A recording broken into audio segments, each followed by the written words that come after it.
Our MC, Bai Yi, is the leader of a proficient Awakened team called the Divine Corps.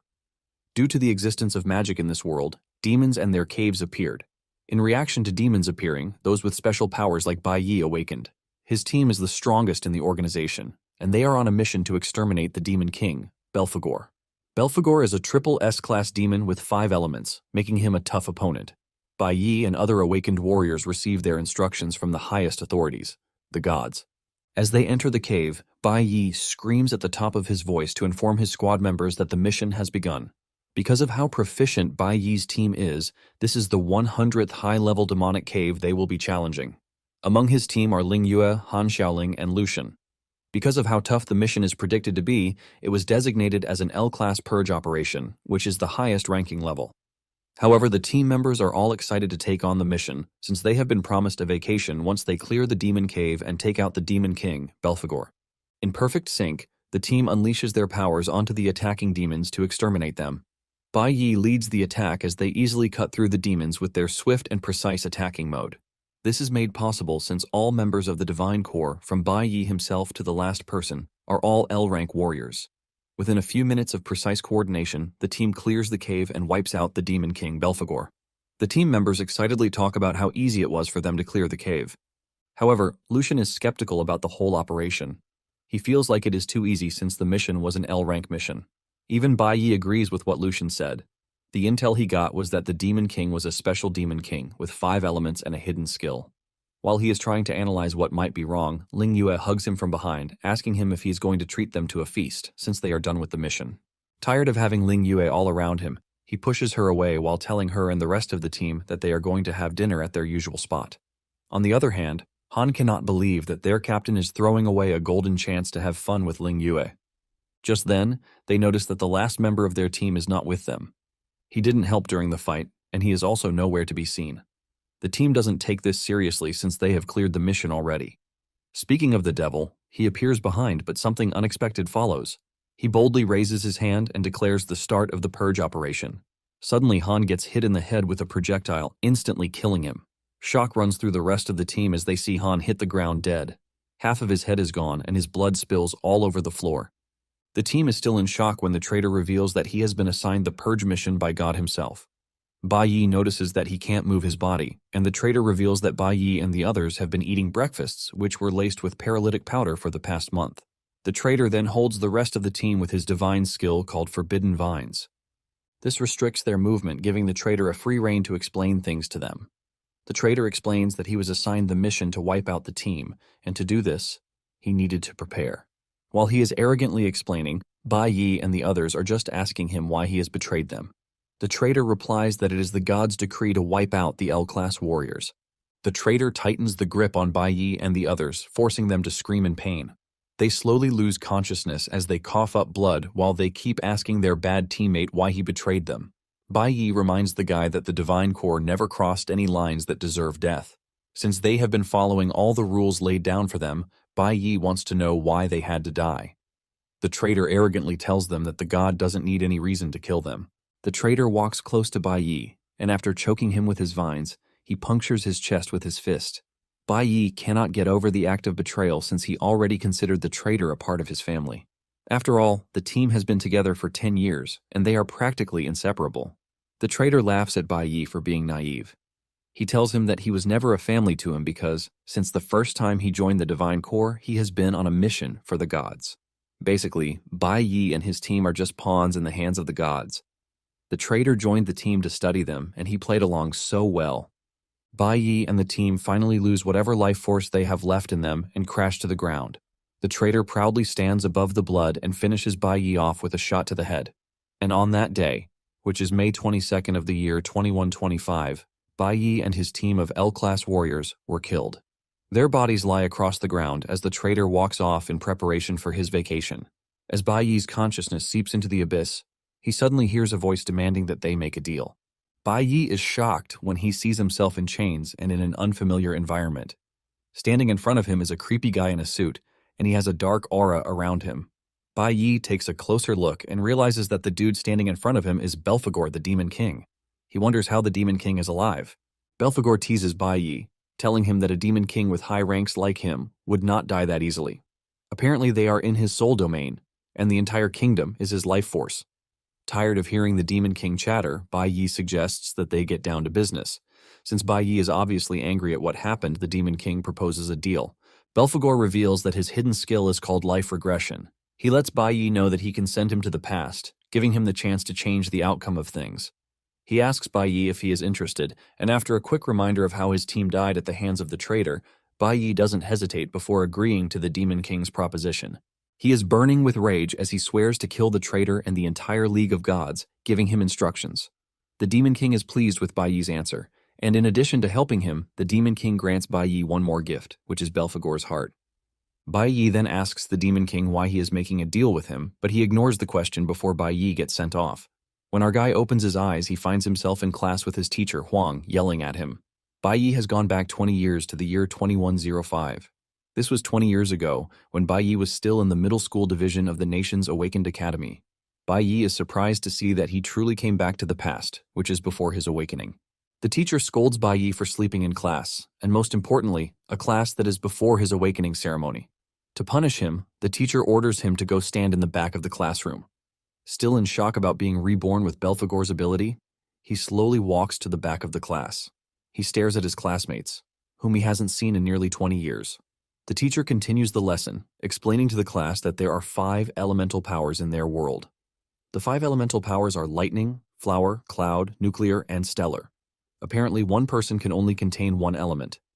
The teacher uses herself as an example, telling the students that she possesses the rarest cloud element. She then adds that the elements are divided into categories depending on how they bond with the body. The 3 categories are combat, support, and special. In her explanation, she lets the students know that each team comprises the 5 elements with different roles. The school's guild team is a prime example of that, since it consists of a stellar mage, a cloud warrior, a nuclear bard, and a lightning assassin. The teacher commends the students for being rare among the many and lets them know that the awakening day is the most important day in their lives. Apparently, there are nearly 100 known awakened professions. These professions are ranked from the lowest, which is dust, to celestial, which is the highest. In between dust and celestial are ember and the abyss ranks. To make it interesting, the students have just one chance at an awakening. She lets them know that the status they awaken with is going to determine how their life is going to play out.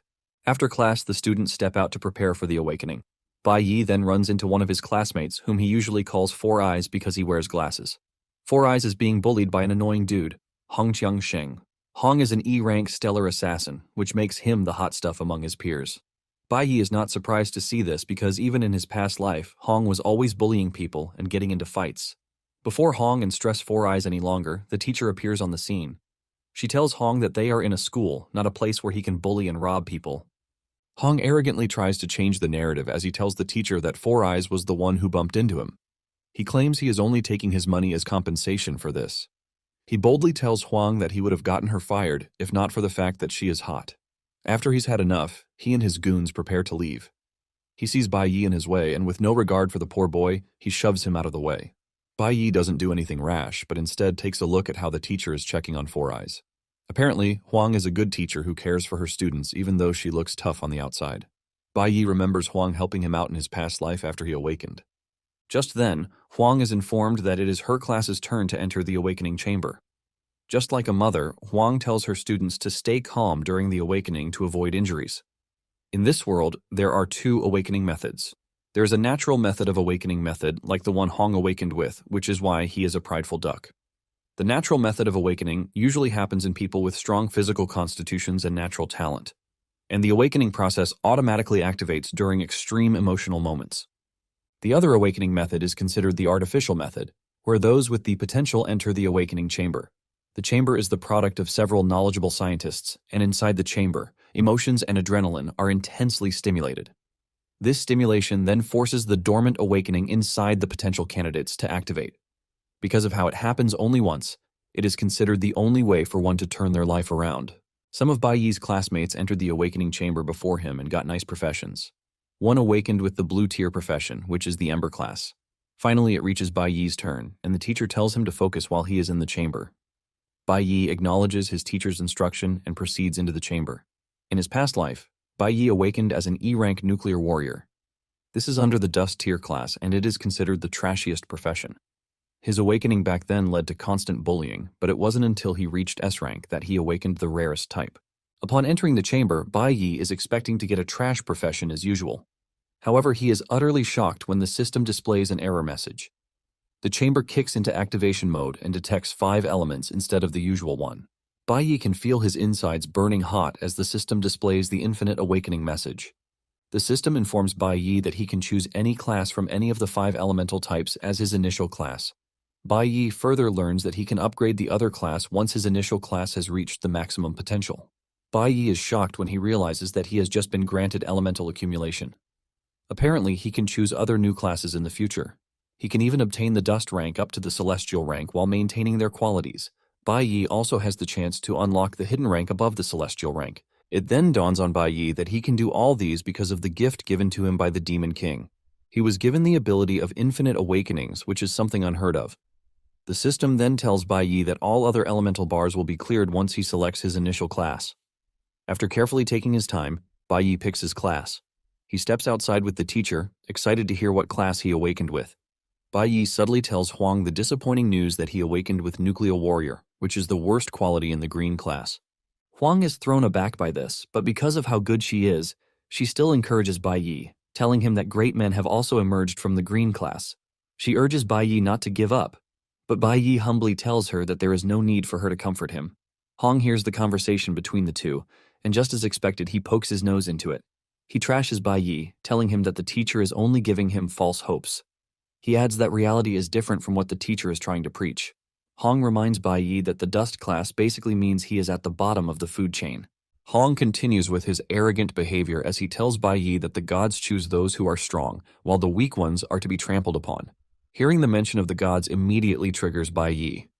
However, he remains calm as Hong continues with his nonsense talks. He reminds Bai Yi that he will have to start sitting in the back row in classes because this is just how society works. Apparently, the celestial ranks sit at the front, followed by the abyss rank, followed by the ember rank, and finally the dust rank. Dust rank warriors are considered to be trash and can only do business with other low-tier ranks like themselves. Hong adds that there is no way for Bai Yi to change his fate through hard work, as this is considered a waste of time. Hong moves closer to Huang to talk trash to her, but Bai Yi has finally had enough. He grabs the coffee cup that Hong is holding and spills the contents on his face. Hong is hit with a moment of shock as he doesn't want to believe what just happened. He angrily asks Bai Yi what he thinks he is doing, and our guy replies that his voice is like noise to him. Bai Yi's acts and words are enough to get on Hong's nerves, and he decides that Bai Yi needs to be taught a lesson. He aims a punch at Bai Yi, and Huang tries to stop him, but it is too late. Unknown to him, Bai Yi is already prepared for him. Before the attack hits, he conjures a light sword and uses it to block Hong's attack. He doesn't stop there, but he then parries the attack, throwing Hong into the distance to everyone's shock. Hong crashes into the ground while Bai Yi's pose shows that he used little to minimal damage. Hong coughs up blood as he tries to grasp the reality of what happened to him. Even the other students who are watching cannot believe what they just saw. Apparently, Bai Yi intentionally chose the Nuclear Warrior class because he is used to it already. This was his class in his past life, and he already knows everything related to the class. Hong manages to stand back on his feet, and he arrogantly tells Bai Yi that he just got lucky. He mentions the fact that he is an abyss rank and why he is absolutely different from trash people like Bai Yi. Huang, who has a keen eye, figures out that Bai Yi didn't get lucky with what he did to Hong. She realizes that Bai Yi just used a top-tier movement skill, which is exclusive to the warrior class. Huang knows that the parry skill is a skill that allows the wielder to nullify an attack while reflecting the full attack back to the opponent. Huang is shocked to see Bai Yi easily pull off something like this because this is a skill her master couldn't even pull off after 10 years of hard practice. Huang is more puzzled by the fact that Bai Yi just awakened, and he already has access to such a high combat experience. Huang is lost in thought about this when Hong unleashes a short sword, ready to take Bai Yi down with it. Hong is now really mad, and he assures Bai Yi that he is going to embarrass him in front of everyone.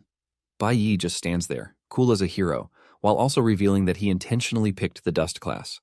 He knows that in the near future, all those who are criticizing will end up seeing the great side of the dust class.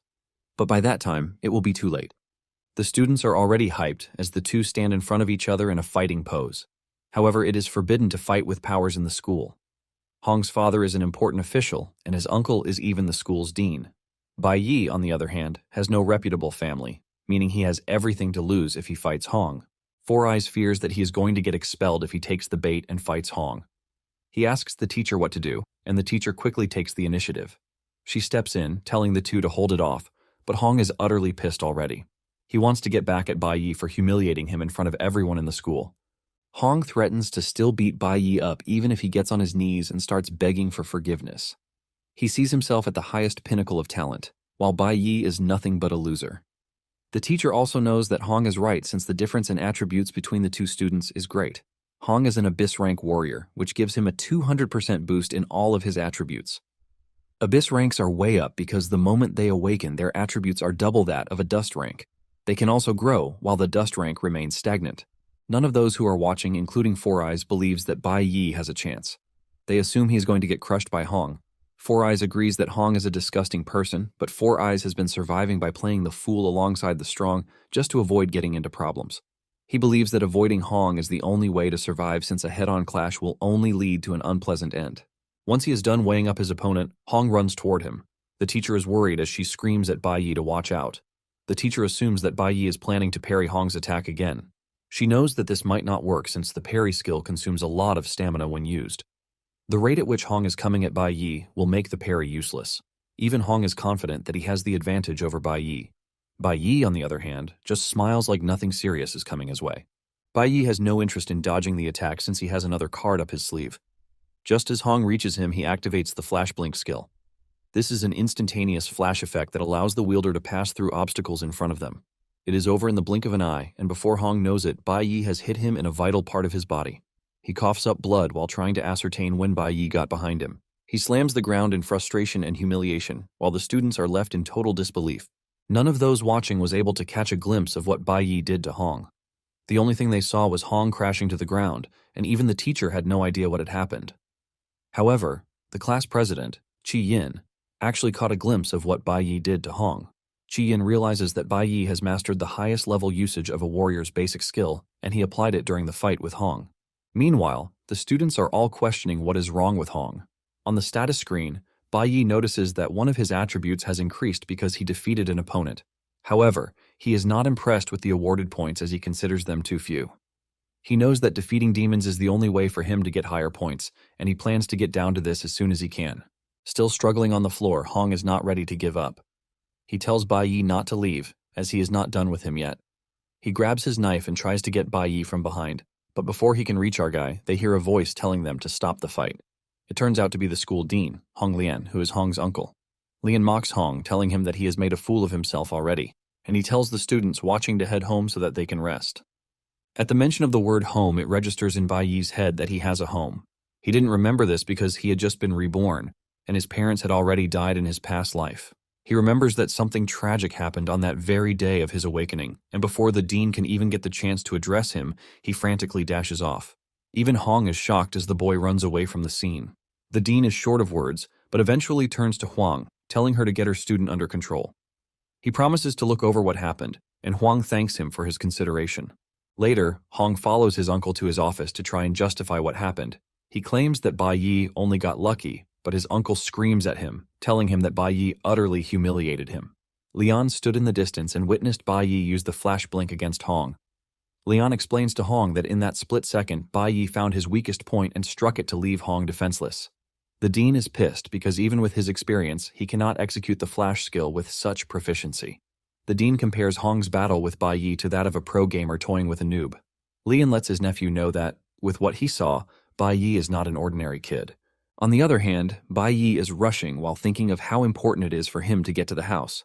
He manages to reach the apartment building in no time while remembering how things went down in his past life. He is ready to stop this from happening again, even if he dies in the process. Bai Yi enters the house while his father is watching TV and his mother is doing the dishes. Bai Yi looks pissed as he enters the house, but his father is surprised that he came home early from class. Bai Yi ignores his father and focuses his attention on his mother. With tears in his eyes, he talks about how glad he is that his mother is fine.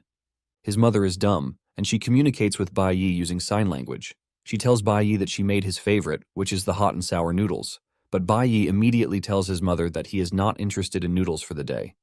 He lets her know that what he wants to eat is pickled fish. Bai Yi's mother tries arguing with him, but finally caves in when she realizes how stubborn her son is. She agrees to get the pickled fish, and Bai Yi opts to follow her, But his father stops him, telling him that his mother can get the ingredients by herself. He wonders why Bai Yi came back and didn't even bother to greet him. He stands up and strolls to where he keeps his alcohol and asks Bai Yi how his awakening went. He is already eager to hear what his son awakened with. It turns out that Bai Yi's father, Bai Ling Sheng, is a class electric warrior. He is a fairly strong person, which makes him dangerous. Bai Yi then tells his father that he didn't awaken that day because things took too long. His father demands to know why he came back home early if he had not awakened. He is aware that his friend's son has awakened, but he is disappointed with the class he awakened with. Ling Sheng, on the other hand, expects his son to awaken with the Abyss rank. Ling Sheng claims he awakened with Abyss rank back in his day, and he has also poured his sweat and blood into raising Bai Yi. Ling Sheng is pissed, and with a scary aura swirling around him, he asks his son to reveal what he awakened with.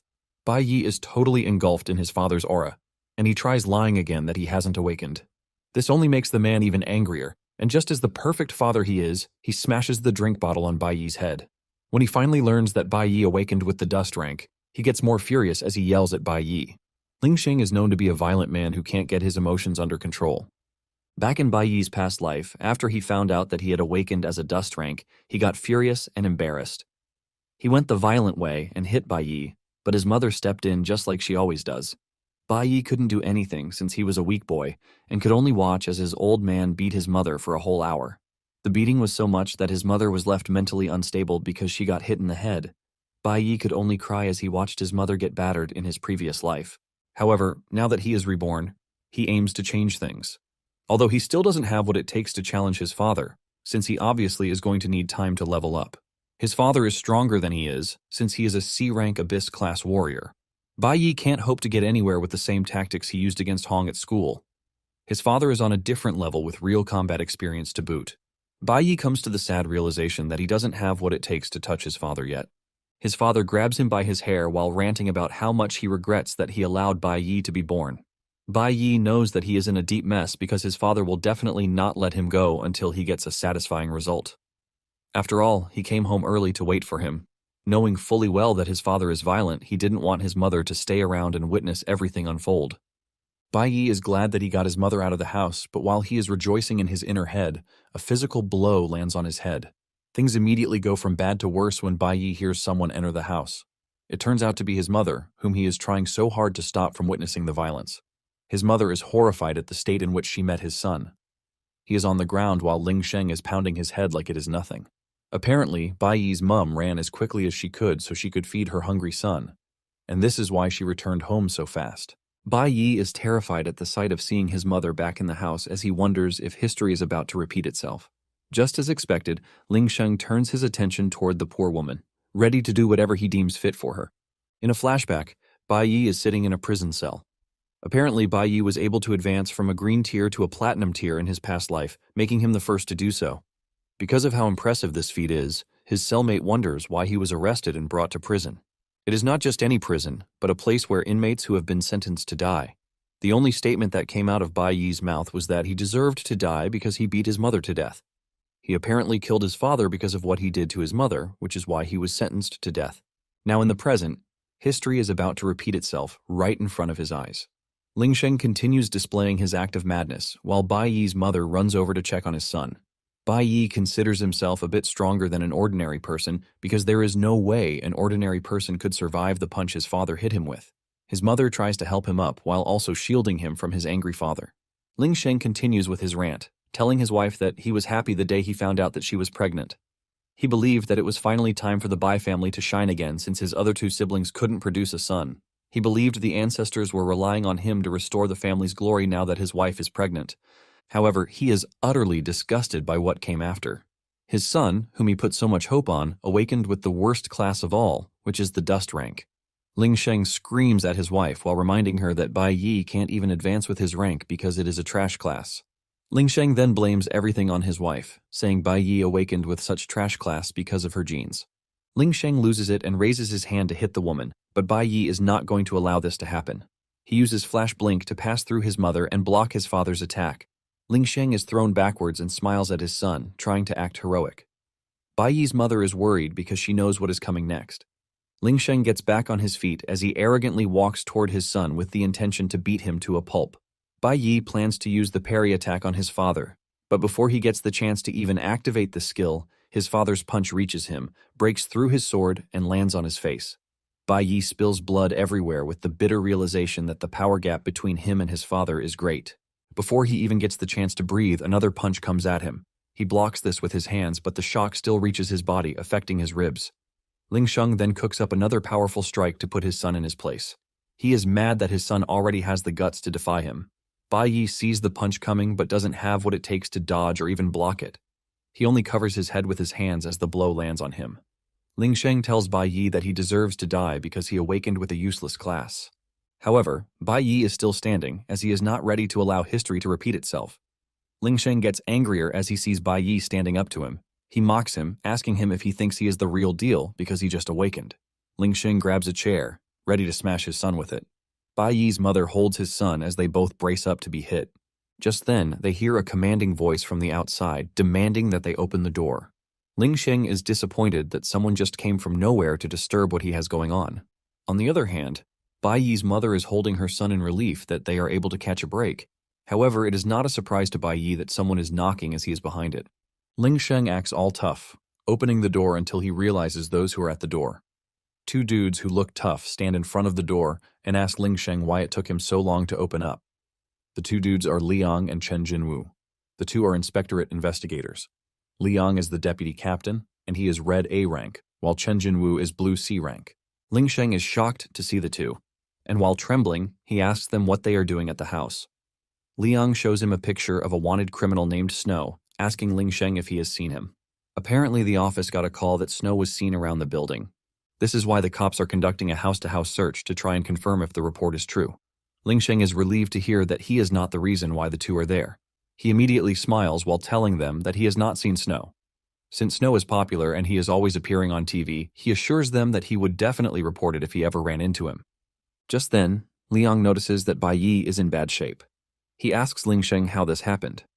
Ling Sheng lies that his son was careless and he fell while going to buy groceries. He taps Liang on the shoulder, telling him that he doesn't need to worry about such trivial matters. Before he can finish his statement, Bai Yi cuts in, telling the officers that his father is lying. Bai Yi boldly tells the officers that his father hit him, which is why he is all bloodied up. 18 minutes earlier, Bai Yi had used the phone booth at the apartment to call the cops, telling them that he saw Snow in the building. He knew that the cops would not joke with any news that concerns Snow. However, he wasn't expecting them to have arrived this fast. Although he is glad that they came because he is able to buy enough time for the cops to show up. Ling Sheng tries to push the narrative away while telling Liang and his partner that his son is not serious about what he said. He lies that he doesn't even have what it takes to beat his own son. However, Bai Yi doesn't allow the lie to land before he counters with the truth. He tells the officers that his father hit him in the head with a wine bottle while his arm was hit with a stool. Bai Yi continues pointing out the places where his father already hit him. He tells the officers that they can evaluate his body for injuries. Bai Yi takes it further by quoting their rule of law. He tells the officers that all awakeners who cannot control their violent behavior and harm others are liable to be detained in the awakener prison for 15 days. The cops are shocked and also impressed by how learned Bai Yi is. Ling Sheng turns around to look at his son with all the contempt in the world. With everything that Bai Yi has told them, Liang has no choice but to arrest Ling Sheng. Ling Sheng is immediately grabbed by the cops, and when he tries to grab his son, the cops tell him to calm down or else force is going to be used against him. Ling Sheng is grabbed out of the house, but he threatens to wipe his son once he is back from prison. Bai Yi ignores him and just closes the door behind him as he is being dragged away by the cops. Once they are safe, Bai Yi's mother runs over to hug him. Bai Yi is glad and relieved that he was able to save his mother. However, he has 15 days to get stronger, and he promises his mother that Ling Sheng will never touch her again. Before his father was dragged away, he managed to grab the key to his safe from his body. He knows that his father has something important inside the safe since this is how he was able to climb from E rank to C rank. Later, Bai Yi heads to the safe and uses the key he took from his father to unlock it. The contents of the safe were a secret Bai Yi learned after his father died in his past life. He opens up the safe and brings out the scary blade hidden inside. Bai Yi plans to take on the demon caves using the blade. Since demon caves are the only thing that can upgrade his class, Bai knows that he has no choice but to take on the labyrinths. However, there is a bit of a problem. The demon caves are under the jurisdiction of the gods, and only the guild members can enter. The ones Bai Yi can currently enter are the ones managed by the school. He can also access the hidden demon cave that he knew in his past life. In no time, Bai Yi makes his way to the hidden demon cave as he is determined to surpass everyone as fast as he can. Meanwhile, in the detention room of the inspectorate, the officers are talking about how the snow sighting ended up being a false alarm. However, they are not mad at this, since they are always ready to check out anything related to snow. While the officers are discussing, Ling Sheng tries to bribe the officers so that they can release him. Liang is absolutely disgusted by Ling Sheng's behavior since he was a member of the guild. The officers tell him that things are going to get even worse for him if bribery is added to his charges. They urge him to stay put for the night because he will be sent to the Awakener prison the following morning. Ling Sheng gets mad all over again, and all that rage is directed toward his son. Since Bai Yi himself knows that his father will be out in 15 days, he is already preparing to take on the demon caves to level up. Demon caves are another space parallel to their world, and can only be accessed by a door that appears out of thin air. Once the demon caves are discovered, they are mostly taken over by the guilds because the demon caves house demonic beasts and demonic ores. This is why it is the best place for awakeners to improve their abilities. However, a team is usually required to enter since the demon caves are pretty dangerous. The demon cave that Bai Yi is about to take on was only discovered 5 years later. Apparently, an F-rank demon cave requires 3 E-rank warriors, while an E-rank demon cave requires a 5-person team consisting of 3 E-rank and 2 D-rank warriors. Bai Yi is confident that the demon cave he is about to challenge is an F-rank demon cave. The demon caves are known to be dangerous, but since Bai Yi has no choice at the moment, he has to take on the cave all by himself. Bai Yi knows why he needs to get stronger as soon as possible. Armed with just the weapon he took from his father's safe, he proceeds into the demon cave.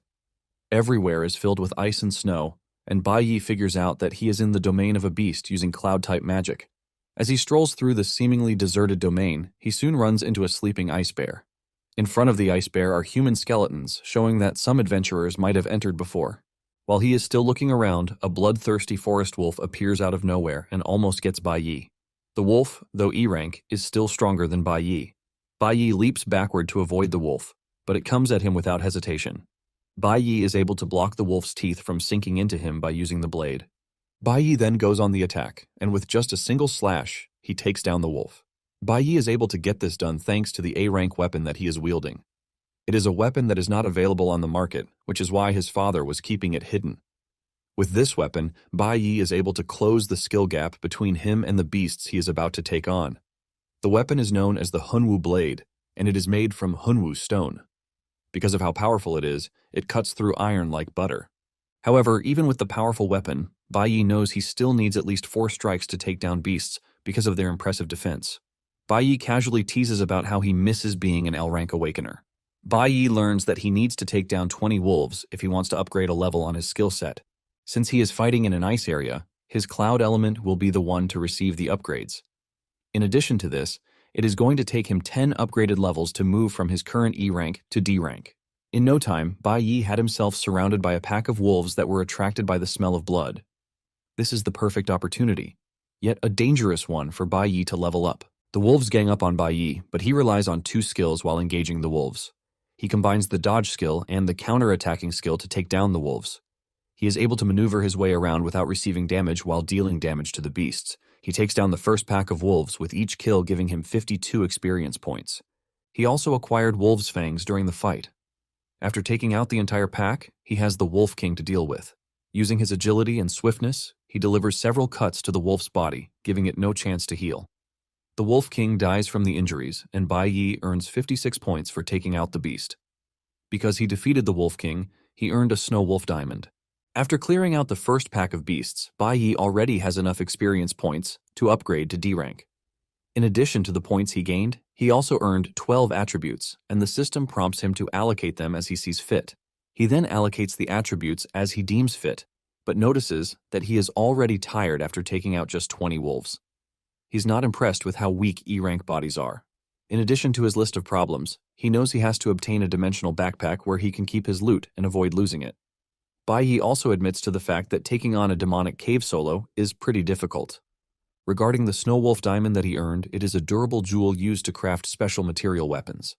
It is also pretty expensive on the market. He knows the only way to get access to a high-tier demonic cave is to join the Divine Corps.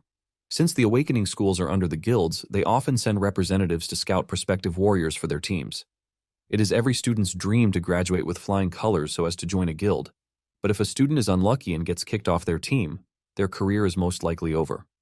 This was what happened to Bai Yi's father and why he is stuck at C rank forever. Looking at his current situation, Bai Yi realizes that he is going to burn even more stamina by taking on the beasts alone. In addition to this, he is already exhausted. Before he knows it, another pack of wolves appears out of nowhere. He decides to use a trick that he has up his sleeve. He makes a run for it, and the wolves follow. He leads them into a forest where he cuts down a bunch of trees to give himself a bit of space. This disturbance then attracts the beast residing in the forest, which is the cloud python. Bai Yi has the wolves to deal with, and he also has pythons joining the fray. To get out of the difficult situation, Bai Yi kicks his plan into motion. He lets off a loud explosion, hoping that it wakes one particular beast that he needs for his plan to work. His plan goes according to how he wants it, with the sleeping frost bear angrily emerging from where it is. The bear is in a state of rage which will force it to attack whatever it sees in its line of sight. The wolves and pythons are not safe from the bear's rage as they all get smashed.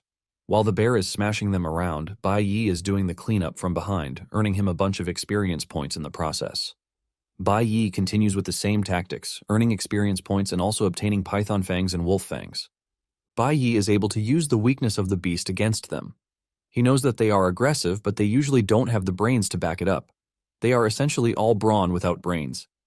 By using the bear against the wolves and the pythons, he is able to conserve his stamina. However, he still needs to be the one to finish up the beasts if he wants to gain the experience points. After fighting for some minutes, Bai Yi is already exhausted. He decides to jump into his next phase of the plan. Once the beasts are lined up in front of him, he hits the ice floor and breaks it to kill the beast. Since the start of the fight, he has been analyzing his terrain to see the pros and cons. He noticed that they are not fighting on a frozen lake, but rather an ice bridge suspended between two cliffs. This brilliant plan of his takes out almost all of the beasts in one fell swoop. Bai Yi is exhausted, but he still needs to take care of the frost bear and the remnants of the wolf pack. The system then unlocks a new title for him. He is called the 1 against 100, and with this title his stats get increased by 10% because he is fighting multiple enemies. However, Bai Yi is not worried about the frost bear yet. He knows that every cave has a final boss, and he is already expecting the final boss to show up. He has caused enough chaos, and he wonders why the boss hasn't appeared. Suddenly, the area gets hit with an ice spell. Before he can react to it, he and the beasts in front of him get hit by the spell. Bai Yi then realizes that he was wrong with his assumption. The final boss had already awoken, but it was waiting for the perfect moment when Bai Yi and the other beasts were exhausted to make its move. Bai Yi and the beasts are gathered in one spot, making it difficult for them to escape its spell.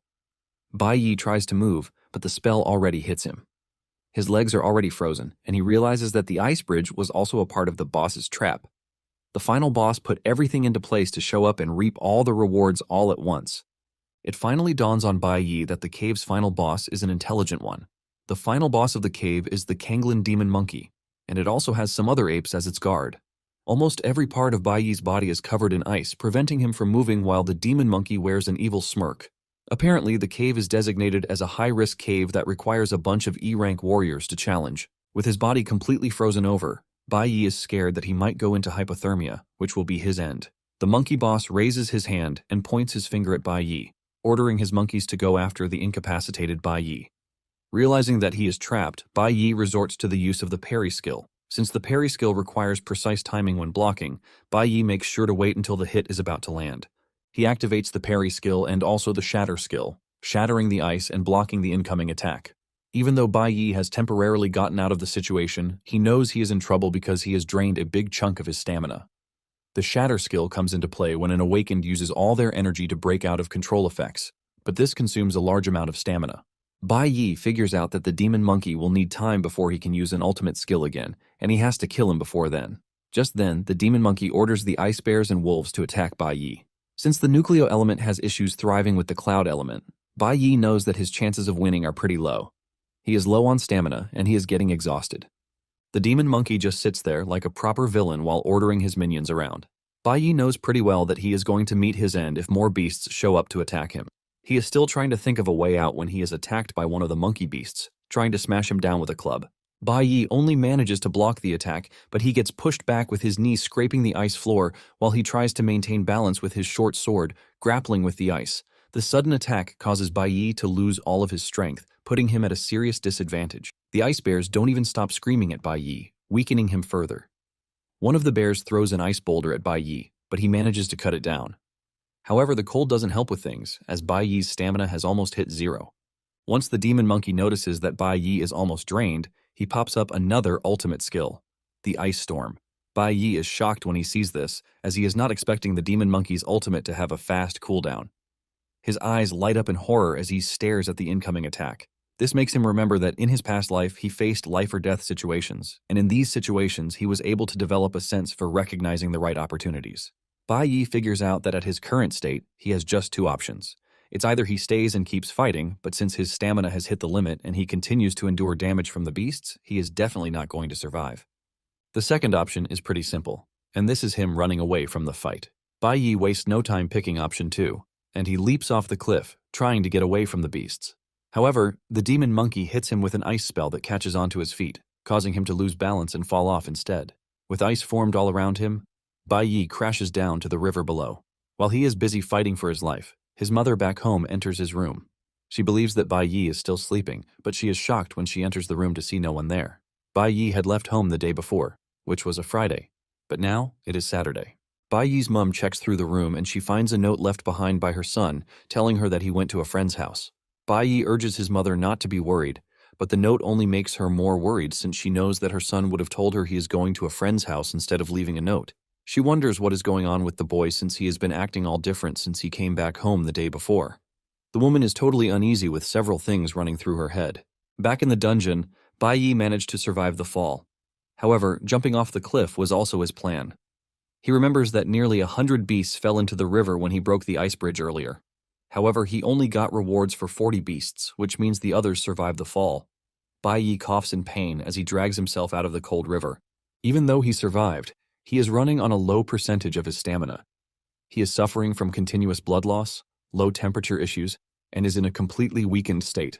In addition to this, his body is severely damaged because he fell from a very high place. Without a doubt, Bai Yi knows that he is at his limit. While Bai Yi is lying in his weakened state, he wonders if he truly is at his limit. Before he knows it, he is already surrounded by beasts, like the ice bears, ready to finish him off completely. As the beasts get closer to him, Bai Yi falls into a state of deep reminiscing. He remembers his time with the Divine Core. He remembers the good moments he had with his teammates and everything that happens whenever he is at work. He also remembers his mother trying to make sure that he is fine. While remembering the good things, he also remembers his father's wickedness and the pain he suffered from the traitor who betrayed him. A voice rings in his head, telling him that it is the end for him. This is enough for Bai Yi to clench his fists together and decide that it is not the end for him. He manages to stand up, and just as the ice bear is about to finish him off, he raises his hand and holds the bear's giant teeth from closing in on him. Bai Yi is determined to make sure that all the negative and bad things that happened in his past life will not repeat themselves. He has died once, losing everything in the process too. But this time, he plans to turn everything around. With a newfound determination and energy burning inside him, Bai Yi smashes the ice bear before throwing it into the distance. Bai Yi lets off a cold breath and grabs his short sword again. Bai Yi's desperate attempt triggers something in him, which can push for a class advancement. Bai Yi stands back on his feet with a yellow aura swirling around his body while he is surrounded by monsters. His decision to put himself at risk by soloing a dungeon that would have required a team and going up against dangerous beasts is just for Bai Yi to make himself feel something from his past. This is a feeling of desperation where adrenaline pumps through his body, thus triggering a class advancement. Even though Bai almost died, he is not able to fulfill the conditions needed for the class advancement. However, instead of the class advancement, he learns a new skill. Nuclear Holy Swordsman. This is an ultimate skill, and it is well ahead of its time and level. He didn't get to advance his class, but the skill is something that would come in handy. With this skill, and the adrenaline pumping through his body, Bai Yi is brimming with aura and energy. He points his sword at the beasts, telling them that it is time for him to wipe them all out. One of the beasts makes a move, and the others follow suit. Bai Yi remains unfazed, and he prepares his short sword, waiting for the beast to take him on. Just as they get closer, Bai Yi unleashes a swirling but dangerous speed attack called Sanctuary that cuts through all of the surrounding beasts in just one slash. He cuts down the beast with the notifications popping up to tell him that he has taken down ice bears, forest wolves, and the number of experience points he has also acquired. After taking out the surrounding monsters, he acquires items like the Icefield Beast Hide, the Proud Barebone, and Bloodtooth. The Sanctuary skill helps clear his fatigue and also restores his lost stamina. In addition to this, Bai Yi gets an upgrade and he obtains the Icefield Wanderer. This helps to resist cloud element creatures plus 100 damage reduction, which is the exact thing he needs in his current situation. Bai Yi stares at the top of the cliff, promising that he is coming to wipe out the rest of the beasts, and this includes their boss. With the experience points coming in like a flood, Bai Yi is able to upgrade to level 9 of the E-class. Bai Yi immediately activates the Icefield Wanderer effect to resist the effect of the cold. The Sanctuary skill also allows him to store all the damage he is getting from attacks and then release it on a group of enemies all at once. However, this is something that he can only use after he has taken in a lot of damage. However, Bai Yi is thankful that the skill has helped him restore his stamina. Bai Yi then remembers that he needs to get things done quickly and return home before his mother starts to worry. Bai Yi climbs up the cliff and he makes his way to the palace of the demon monkey boss. The demon monkey is protected by a bunch of ice beasts, but Bai Yi doesn't care as he bursts his way into the palace. After taking out some more beasts, Bai Yi is now at the last level of the E-class, which is level 10. Meanwhile, it is now 11 p.m., and Bai Yi's mother is seriously worried back home. She has prepared food and put it on the dining table, but she is left to wonder where her son is. She prays that her son is fine wherever he is. Now in the boss's palace, Bai Yi takes out the ice bears serving as guards for the palace, while he is left to fight the boss's personal guards, the scary monkeys. The monkey boss doesn't look scared, and he orders his guards to take Bai Yi out. One of the monkeys jumps at Bai Yi, but all Bai Yi does is block and then easily slice the monkey in half. The monkey boss sees this and realizes that things might actually be dire for him. He angrily unleashes his ultimate, the Ice Storm Assault. But this has zero effect on Bai Yi since he is already immune thanks to the new skill he just acquired. Bai Yi then dashes toward the monkey boss, and in desperation, the monkey boss raises his staff. He activates a spell that causes the jewel on the staff to start glowing. This puts the rest of the monkeys in a hyper mode, but Bai Yi doesn't see them as a threat. He only sees them as beasts he needs to kill for him to reach D-class. Bai Yi cuts through the beasts like they are nothing before relieving the monkey boss of one of its arms. The monkey boss screams in pain as he watches blood spill out of his severed arm. Before he gets the chance to do anything else, he finds Bai Yi looking at him with a death stare. Bai Yi unleashes a series of cuts to the boss's body, thus defeating it. The notification pops up, telling Bai Yi that he has successfully taken down the D-class cloud element user, the King of the Azure Forest. Because of this, Bai Yi gains 1,000 experience points. Bai Yi also advances to the D-class Nuclear Warrior. After this, he sees that there are items that he can pick up. Because of the amount of experience points he has gathered fighting an enemy that uses cloud element skills, the system tells Bai Yi that a new profession is about to awaken. Bai Yi is shocked to see this since he totally forgot about it. Just then, a red and blue aura starts to emanate from his body. He then awakens the cloud element mage profession, and with this, he can switch professions at any time. Bai Yi is excited to have awakened a red profession, even though it is still an E-class. Bai is excited because, unlike the Nucleo class, which comes with a 100% bonus, the red class comes with 200%. In no doubt, the red class strength is already on the same level as his current class.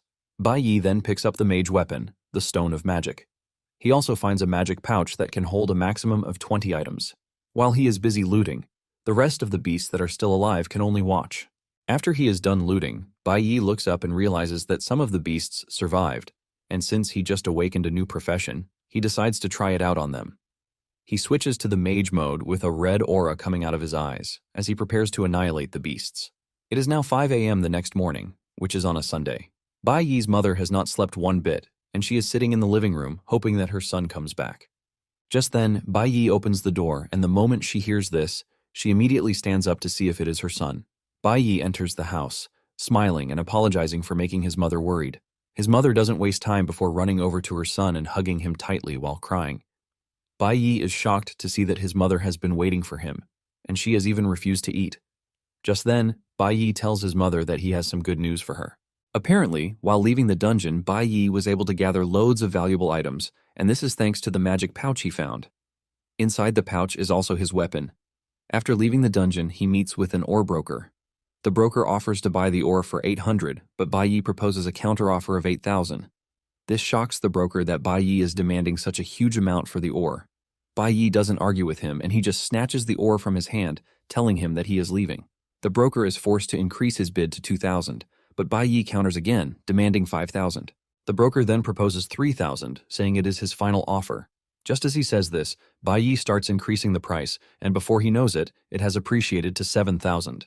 The broker is still arguing and wondering why Bai Yi is increasing the bid.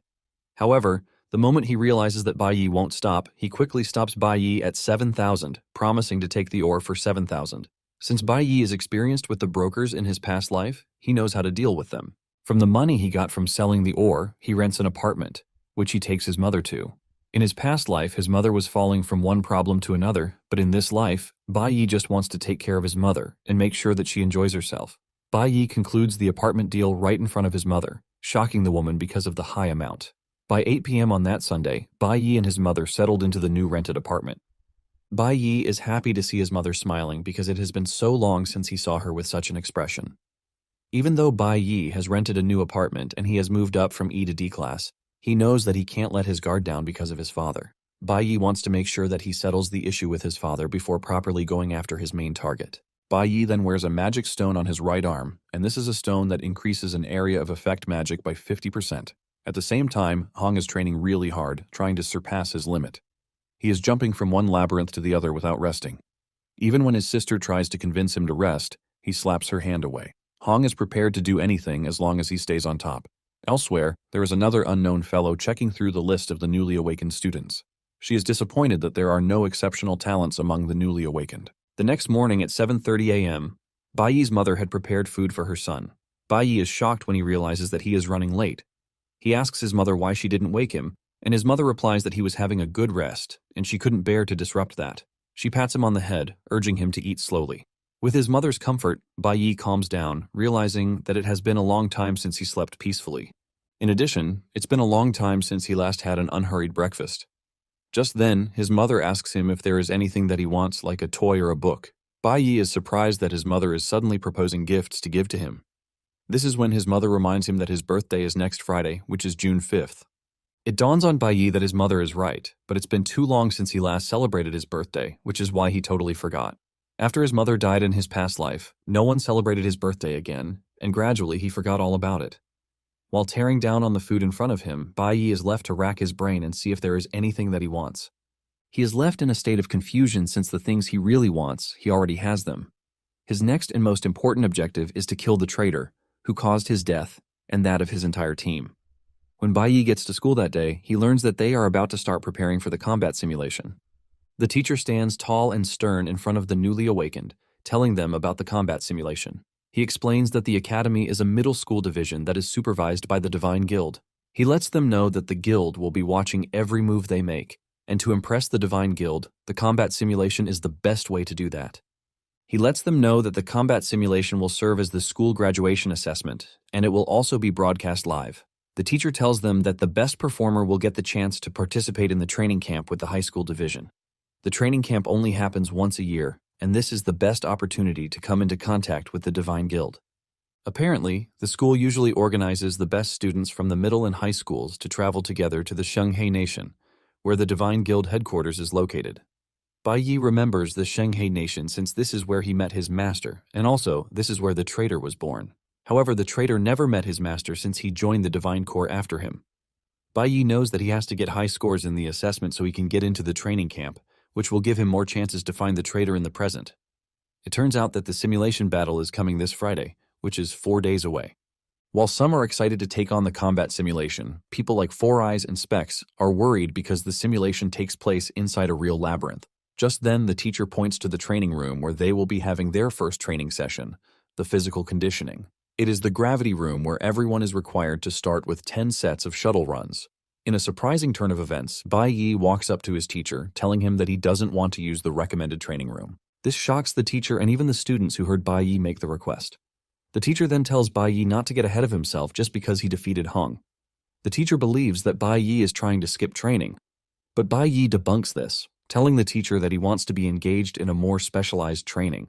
The teacher is further confused by this as he asks Bai Yi if he is trying to insinuate that there is a problem with his training methods. Bai Yi then reveals that the physical conditioning is necessary for almost every class of Awakeners, which means using the gravity room is not a bad option. However, Bai Yi believes that the shuttle run is only best for classes like Assassins and Warriors, which require speed and coordination. However, Bai Yi is pretty sure that not everyone needs this. He tells the teacher that classes like Mages and Chanters are better suited to train in the Element Room. He further adds that everyone should be allowed to train differently, since the use of classes for everyone is different. The teacher hears this and points out the fact that Bai Yi is basically teaching him how to do his job. Chi Yin hears the discussion between Bai Yi and the teacher, and this shocks her. She realizes that the training method Bai Yi is talking about is the same one that a training officer from the Divine Corps, Mr. Dongyang, mentioned. However, this is a newly proposed method by Dongyang, and she wouldn't have known about it if her father hadn't brought home the videotape.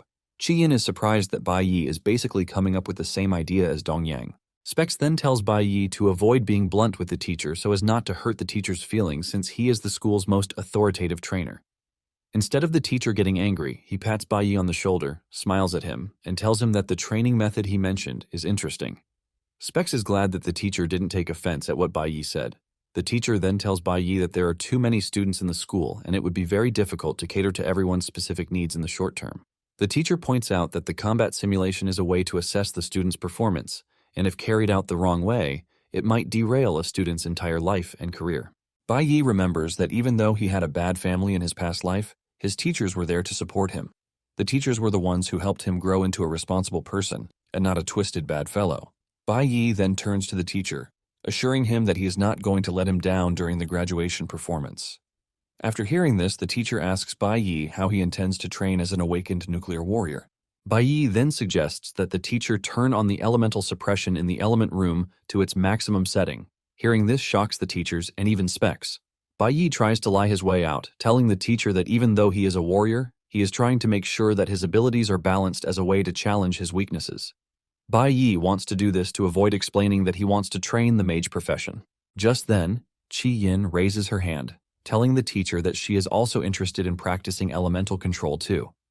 The teacher has no choice but to give in, and he tells the two to do as they please, but he urges them to put out their best during the final assessment. Chi Yin then walks up to Bai Yi, suggesting that they practice together, but Bai Yi quickly tells her that he is entering a private room to train. Chi Yin is surprised that she just got rejected by Bai Yi. Chi Yin claims that the rejection has fired her up and she wants to do her best. While training in the elemental room, Bai Yi is having a bit of difficulty since he is still new to the mage profession. However, he plans to master the profession in the short time that he has. In addition to this, he plans to hide the fact that he can switch professions since the school is under the supervision of the gods, and every move the students make is being watched. Bai Yi is trying to avoid a scenario where he becomes an early target for the gods. Meanwhile, Chi Yi is training with just 1% elemental suppression, and she thinks she can rival Bai Yi's strength. Bai Yi is also not ready to have anything to do with his classmates to protect them. After school that day, Specs and his friend catch up to Bai Yi. They tell him to slow down since it is hard for them to catch up to him.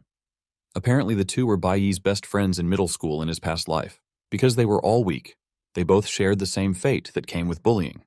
However, having his weak friends around him was the only happy moment he had in middle school. Bai Yi is aiming to get revenge in his current life, and he doesn't think there is a need for him to have social interactions with his classmates. To get away from them, he gets on his bicycle and rides away, leaving them behind. The two cannot believe that Bai Yi just ran off again since they were supposed to be an unbreakable trio. Specs points out the fact that Bai Yi has totally changed after the awakening, as he now looks like a confident person. Moments later, the two catch up to Bai Yi, who was waiting for them. Just then, Bai Yi tells Specs to get his lungs checked when he is free. The two are happy that Bai Yi has finally stopped so he can walk with them, but Bai Yi shatters their hope again, telling them that they are too slow to keep up with him. He gets on the bike and rides off, leaving the two in absolute shock. Apparently, in his past life, Specs was suddenly diagnosed with a lung disease, and after this, he took a leave of absence, but because of how serious the situation was, he ended up passing away shortly after he was diagnosed. Bai Yi wants Specs to stay alive and healthy, even if they don't turn out to be friends. On the other hand, Specs believes that Bai Yi is still the same person, even though he appears cold now. At the recruit training ground at Shanghai Nation, two dudes are seen talking about the new recruit who just joined the Divine Guild and has been performing well. The recruit turns out to have the same hair as the traitor who betrayed Bai Yi and his team. That evening, when Bai Yi returned home, he told his mother to avoid going out alone. He assures his mother that he will always return home early, and whenever he comes back, he will come with groceries. Bai Yi is worried because he knows that the environment is not entirely safe for his mother yet, and he needs to provide a better place for her. At the prison for the awakened, Ling Sheng is already making a deal with one of the chefs there. The next day, which is Tuesday, Bai Yi has managed to familiarize himself with how mages operate. He realizes that the key is casting time and calculating the required elemental power. While he is trashing the training room and pushing it to his limits, Bai Yi's friends are struggling with the shuttle runs. The training session continues the next day, and after they are done training, Specs and his friend ask Bai Yi to join them for dinner, but, as expected, he bluntly refuses the offer, telling the two that he needs to return home early. However, he leaves his friends with some advice, telling them a secret technique that is meant for archers. The dude, who has archery as a profession, rejoices after hearing the advice. By Thursday, Specs visits the clinic, and this is where the doctor lets him know that he is actually very lucky to have come to the clinic. The doctor informs him that there is a parasitic tumor growing in his lungs, and this is a tumor that grows very fast. The doctor tells Specs to schedule a surgery at a major hospital so that the tumor can be removed, and he urges him to do this soon. Specs thanks the doctor and assures him that he is going to make an appointment. Just as he is leaving the doctor's office, he remembers that Bai Yi was the one who warned him about his lungs. He wonders how Bai Yi knew that there was a problem with his lungs. This further adds to the mystery surrounding Bai Yi. Just then, he hears some dudes talking about Hong. Apparently, Hong has reached E-Class Level 4, and they believe that he is going to come out as the best performer in the assessment. It turns out that his family has a private labyrinth, and Hong has been using this to level up. This is how his family has been training them as a private army. This is when the trio mentions something that really catches Specs' attention. It turns out that Hong is planning to teach Bai Yi a lesson after school, and this is for what happened between them last weekend. The trio talks about how pissed Hong is, and he is even planning to kill Bai Yi. Hong seems to have armed himself with a weapon so he can be more dangerous and more effective. Specs hears this and realizes that his friend is in grave danger. Worried about his friend, Specs swings into action. He decides that helping Bai Yi is the best thing he can do. He dashes through the school hallway while thinking about the useless tricks that Hong will try to use against Bai Yi. In fact, Specs is worried that Hong might have gathered some of his goons to help beat up Bai Yi. He suddenly comes to a halt as he thinks of how useless he is going to be even if he runs over to try and help Bai Yi. He wants to back down, but then he remembers that Bai Yi helped him. In addition to this, he considers Bai Yi his brother, and because of this, he is prepared to sacrifice himself if it means saving Bai Yi. Specs makes his way to the school armory, and he breaks down the lock to get access to the room. He is conflicted about breaking the rules, but he cannot get the idea that Bai Yi saved him out of his head. He pushes open the door while maintaining the fact that he is prepared to die as long as he gets to save his friend. He checks out the weapons on the weapons rack and he picks a giant axe. Suddenly, he hears Chi Yin's voice behind him, asking him why he is breaking into the armory. Specs wants to keep his mouth shut, but Chi Yin presses further, asking him what is wrong since he looks like he is in a hurry. Specs then screams at Chi Yin, telling her that he needs to go so he can save Bai Yi's life. Meanwhile, Bai Yi has noticed that he is being followed, but he makes sure to reach an alley before telling whoever it is to step out. Just then, Hong steps out, looking all menacing with a sword in his hand. He tells Bai Yi that he is there to settle their score from last weekend. Bai Yi turns around with a pitiful face, asking Hong if he thinks he has what it takes to defeat him. Hong replies that he is positive he can take down Bai Yi. He says this while dashing towards Bai Yi with his skill called Accelerate. Hong claims that he has been training non-stop after the incident. In addition to accelerating, Hong activates another skill to appear behind Bai Yi. Just before he can land a hit on Bai Yi moves very fast out of the way, and once there is an opening, he grabs Hong, smashing him to the ground like he is nothing. Hong's mouth opens up in pain and the bitter realization that Bai Yi's attack power is far higher than his own. He cannot believe that this is a possibility, and just then, Bai Yi tells him that he is not the only one who has been training to get stronger. Bai Yi whips out his dagger in a slick manner and uses it to smash the ground beside Hong's head. Hong realizes something that he failed to realize the first time, and this is the fact that Bai Yi is well ahead of him when it comes to power and strength. They might be the same age, but Hong figures out that the menacing figure standing in front of him is someone he can never reach or even surpass when it comes to strength. Hong is shocked that Bai Yi leveled up too, and he screams at him, asking him what level he is. Hong refuses to believe that Bai Yi leveled up, and he starts asking him how he was able to do it. Hong reveals that he engaged in extra training after school just so he could get to level 4. And this took a lot of hard work, but he doesn't believe that even after all of this, Bai Yi is still faster than him. Bai Yi smiles at Hong when he mentions how hard he has been training. Bai Yi simply asks him if he has died before. With a knife to his throat, Hong tells Bai Yi to just kill him or even torture him. Hong believes that Bai Yi has been looking down on him for a while, and Bai Yi admits to this. However, he assures Hong that he doesn't actually hate him that much. In fact, Bai Yi is impressed that Hong followed him all the way from school and didn't ambush him. He also did not call his friends so that they could all gang up on Bai Yi. Bai Yi understands that Hong was just trying to test out his own strength. Just then, Hong screams at Bai Yi, telling him to kill him right there or risk dying in his hands later. However, he doesn't want Bai Yi to pretend that he can see through him. Bai Yi then thinks again, and he tells Hong that he is taking back what he said about not hating Hong too much. Meanwhile, Specs and Chi Yin have arrived, but they hid behind cover to watch Bai Yi. They are surprised to see that Bai Yi has handled the situation without needing their help. They see Bai Yi sitting on Hong like he is a nobody, and Hong is not even trying to make a move. Bai Yi then tells Hong that he has a deal for him. Bai Yi lets Hong know that there is a way for him to get stronger, but in return, he has to do something for him. The next day, Friday, is the assessment day. Bai Yi and the other newly awakened are gathered, and the teacher tells them that it is time for them to begin the combat simulation. However, the teacher lets them know that even though it is a simulation, they would still have to enter a real labyrinth. Although most of the power in the labyrinth has been sealed by a barrier, there are still dangers. The teacher urges them to act according to their capabilities since there are loads of dangerous monsters inside the labyrinth. To make sure that the students are safe, high school students have been assigned to guide them in the labyrinth. The assigned seniors are not going to participate in combat, but in the face of danger, they are expected to intervene. Apparently, a team including 4 to 5 people will be formed, and they will have a senior student leading them. They are allowed to choose between E-class and F-class dungeons.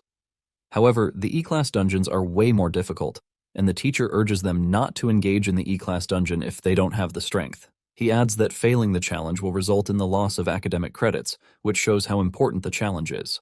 After laying down all of the instructions, the teacher tells them that they can start choosing the dungeon level that they want. He asks the students to raise their hands if they want to challenge the E-class dungeon. A total of 8 students, including Chi Yin and Hong, raise their hands to take on E-class dungeons. Specs is surprised that there are some students crazy enough to take on the dangerous E-class dungeons. Out of the total 180 students, the teacher announces that 8 have volunteered to take on the E-class dungeon. He lets them know that the rest of them will be randomly distributed to take on the F-class dungeon. However, Chi Yin notices that Bai Yi didn't raise his hand for the E-class level. Just then, Bai Yi walks up to the teacher, telling him that he would like to challenge the school's D-class Spirit Jade dungeon. Everyone's mouth is left picking their jaws from the floor when Bai Yi makes this declaration without fear. The teacher believes that Bai Yi is crazy because there is no one who just jumps straight to a D-rank dungeon, and even the students agree with the teacher. The students are looking at Bai Yi like some degenerate when the dean also steps in, mentioning that D-rank dungeons are dangerous for students.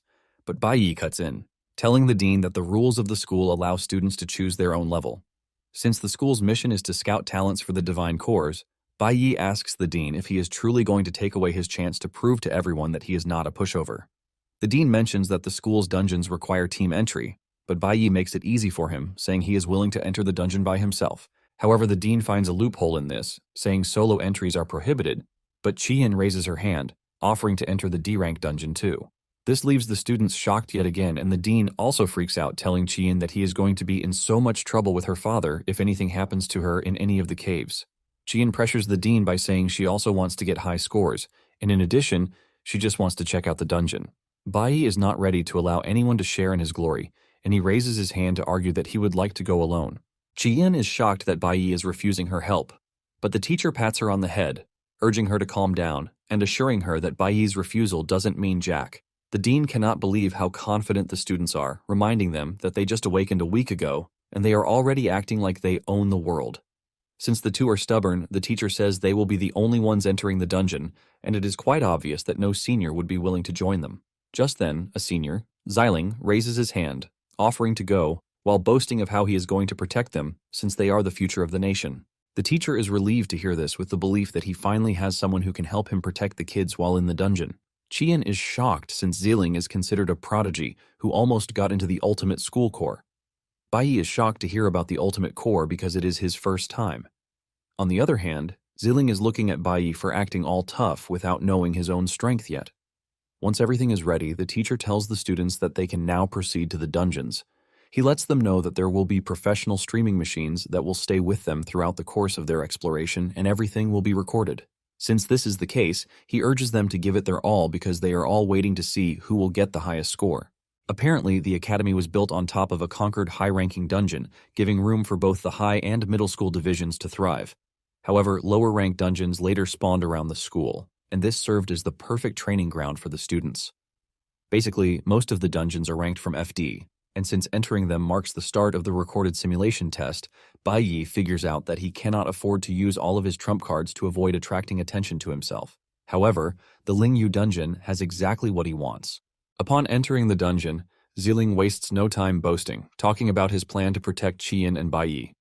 He talks about how he has managed to clear an unsealed D-rank dungeon in the past. Qian then asks Ziling about the monsters in the D-rank dungeon. Ziling mentions that they are mostly level 5 to 15 monsters, but the stronger monsters have been sealed by the school, which is why they cannot encounter high-ranking monsters, let alone a dungeon boss. However, Ziling says they should not underestimate high-level E-rank monsters because sometimes their speed and attack power can be overwhelming. Ziling reminds Qian that they just awakened, but he assures her that he is going to find some small fries for her so that she can get good scores. Baiyi is tired of the dude's yap, and he just walks past him, shocking him. Ziling is forced to call him back, telling him that he is going to get hurt if he rushes ahead, but Baiyi ultimately shuts him up by telling him that he talks too much. Baiyi stares back at him with a terrifying aura, telling him that he should just stay behind him because he doesn't need his help. Baiyi's statement shocks both Ziling and Qian, but Baiyi just ignores them and continues on his own. Meanwhile, the simulation test is already getting live-streamed to the students and teachers. Inside the Ultimate Campus room, the team is also watching the live stream, hoping to see something fun come out of the test simulation. The vice captain of the team tells his colleagues that a certain junior picked a D-rank dungeon, and when asked what class he belongs to, he mentions that it is the trashiest class of all. However, this raises their curiosity because they want to see why he is so confident in challenging a high-ranking dungeon. Meanwhile, the other students are getting trashed in the respective E and F class dungeons that they chose. In the E-class dungeon, Hong is pissed that his teammates are nothing short of trash, and he decides that he might just have to fight all by himself. He is aiming to rank higher than Baiyi, and fueled by this unwavering determination, he faces the monsters alone, punching them hard enough to kill them. On the other hand, Baiyi is easily cutting through G and E-rank monsters like they are tissue. Qian and Ziling are left picking their jaws from the floor, while also asking Baiyi how he pulled it off. Baiyi scornfully replies that most of the monsters in the dungeon are already sealed and can only use half of their strength, which makes them easy to cut through. Qian still believes that this is an unbelievable feat because he is cutting through multiple monsters at the same time. Qian admits that she has a long way to go if she is ever going to catch up with Baiyi's strength. Baiyi then gives her a word of advice, telling her that she has no reason to compare herself to others, and all she needs is to focus on herself. Qian blushes when she hears just how cool Baiyi is, and she assures him that she is going to put in all her effort against the monsters. On the other hand, Ziling is pissed that Baiyi is the one getting all the attention, and it is visibly written on his face. He then tells Baiyi to be careful because he is in a D-rank dungeon, and he should avoid getting complacent. Ziling continues by saying his performance is impressive, but then adds that it is Baiyi's first time in a dungeon. He believes that the dungeon is difficult to handle since it's a 3-chamber type of dungeon. As he continues to yap, Baiyi just ignores him and tells Qian to focus on the monsters coming from the right while he takes care of the left. Ziling is left in a very disgraceful state after being ignored yet again by Baiyi. Surrounding them are several monsters that have lost their lives to Baiyi's rage, but Ziling is more concerned about getting ignored. Baiyi then asks Qian if she has the capability to handle the monsters on their right because they are low-level monsters compared to the ones on their left. Qian is shocked to hear that she is being told to handle the monsters by herself, while Ziling is pissed that he is not even getting involved in the whole thing. Baiyi then mentions that the combat simulation is a test of each student's individual ability, and he reminds Qian that she is in the dungeon to be assessed. Realizing that Baiyi is trying to get her to get some good scores, she finally pulls herself together in an attempt to take on the monsters. Ziling finally reaches his limit and he draws his bow while standing behind them.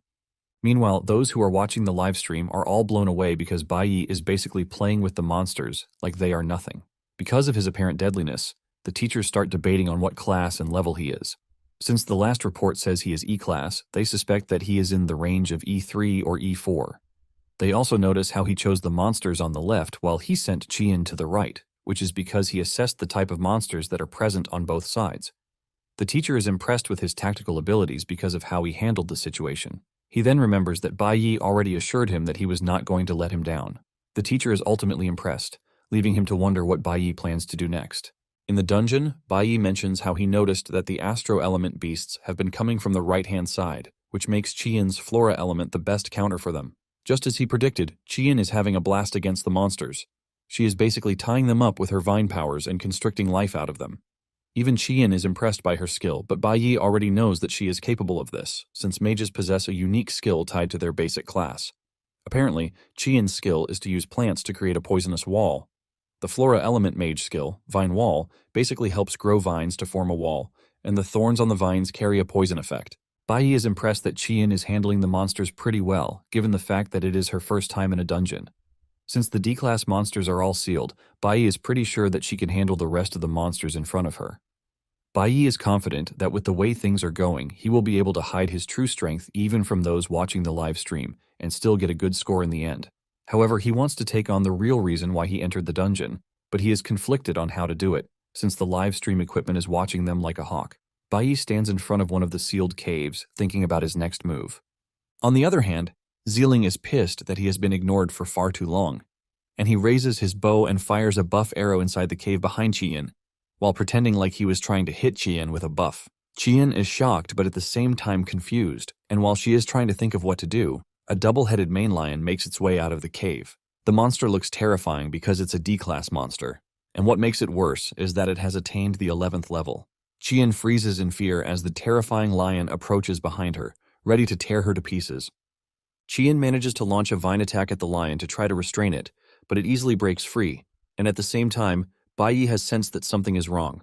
Qian faces the lion with all vulnerability, while Zilling scoffs from where he is because his skill has given the lion a buff. Before the lion can hurt Qian, Bai rushes in and tries to cut it down, but to his surprise, the lion moves faster than he gave room for. Because he missed his strike, the lion aims directly for Qian again, but this time, Bai activates the flash blink to counter whatever speed differences they have and get to the monster before it can reach Qian. Thanks to the flash blink skill, Bai is able to cut one of the lion's faces, blinding one of its 4 eyes, but this only leaves the monster ultimately pissed. Bai lands back on the ground to put himself between Qian and the lion, while wondering why the lion is as fast as it is. Meanwhile, Zealing is having fun with everything that is happening, and he believes that the two have no chance against the lion whatsoever because they are newly awakened warriors. He is also confident in his belief because the lion is running on one of his buffs, the Arrow of Light, which increases the speed and damage of the target. The lion has basically been promoted to the fastest double-headed lion with 50% increase in speed and 10% increase in attack. Bai is conflicted with the lion staring down on him, and he starts to wonder if he has to use his full strength to take down the lion. Bai then tells Qian to retreat because she doesn't have what it takes to handle the terrifying lion as it stands. Instead of following Bai's orders, Qian stays back, and she unleashes a vine wall to stop the attacking lion. The moment she realizes that one layer of the vine wall is lacking in strength, she surprisingly adds 2 more layers to it, making it 3 layers of vine walls. This manages to keep the lion in place, leaving Bai in shock. Qian then urges Bai to let her join in the fight, while assuring him that he is not going to hold him back. Zealing cannot believe that Qian is seriously offering to help fight the lion when she almost just lost her life some minutes ago. Bai lets Qian know that he is actually impressed that she didn't run off scared but managed to pull herself together. Qian confidently mentions that she has been working so hard and can't afford to die in such a trashy place like the D-rank dungeon. In addition, she is pretty confident that with Bai by her side, there is no way she is going to die. Bai then reminds her that she just used 3 layers of her skill at once, which means she has weakened her elemental power. He advises her to use the rest wisely, and Qian assures him that she is aware of this simple fact. Bai knew Qian in his past life, and she was a bright girl in middle school. She was a confident, positive, and caring young girl, even though she had a powerful and rich family behind her. She apparently became the class president in middle school and was always taking on responsibilities, but Bai lost track of her after that, and he assumes that she went on to live a peaceful life. However, in their current situation, Bai believes that she is someone whom he can trust. Bai is confident that he has the best score in his grasp without revealing his full strength, as long as they don't run into any other mishaps.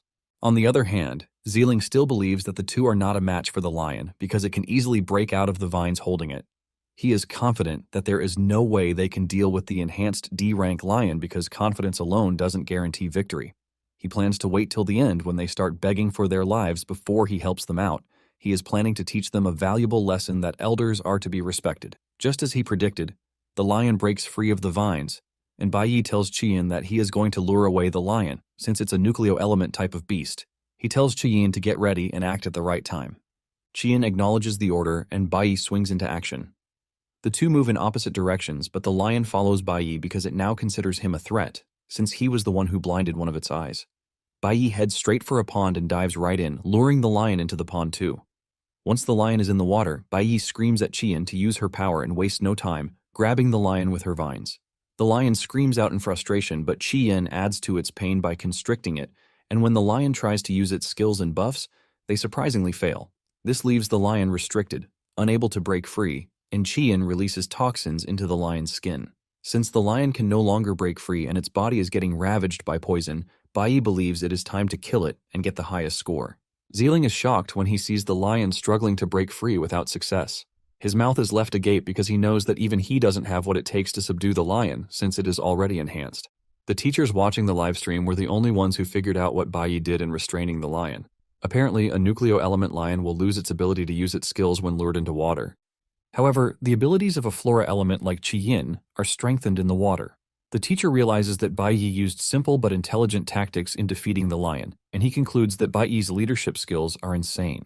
The teacher figures out that Bai will no doubt come out as the top student in the combat simulation, since all that is left is to deal the final blow and take out the lion.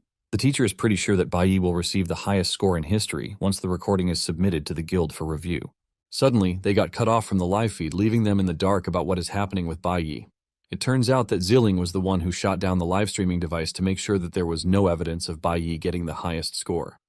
Meanwhile, Bai has landed the final blow and the lion is already dead. He thanks Qian for her support, saying it was thanks to her ability, but Qian doesn't think she did much because she was basically following Bai's orders. Bai argues with her, saying everything is made possible because she has trained her elemental resistance enough, giving her the chance to be able to use a single skill with many variations. Qian is confused with the term elemental resistance, but before she can ask any further questions, Zealing shows up, telling them that it is time for them to return to the surface since they have managed to take down the boss. After saying this, he turns around to leave, clearly showing his displeasure.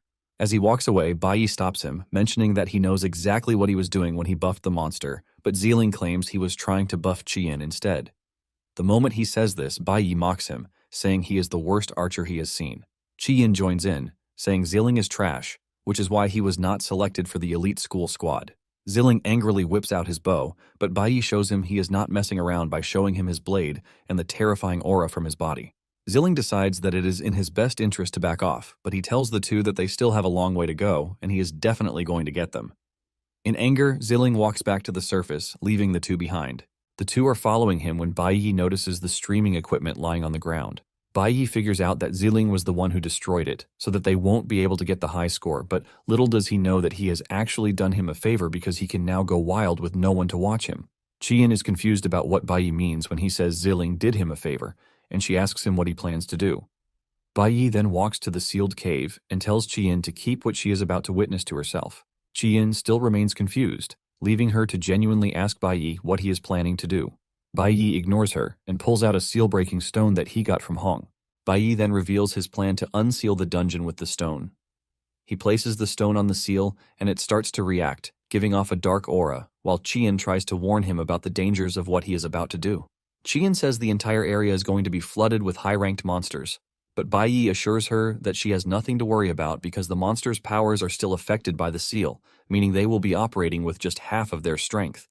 Qian remains worried, saying it is going to be difficult for them to handle a bulk load of monsters, but Bai clears the air, saying he is going to be the only one taking on the monsters. Just then, he switches from a nucleo-element class to a mage class, hitting Qian with several questions of how he is able to pull this off.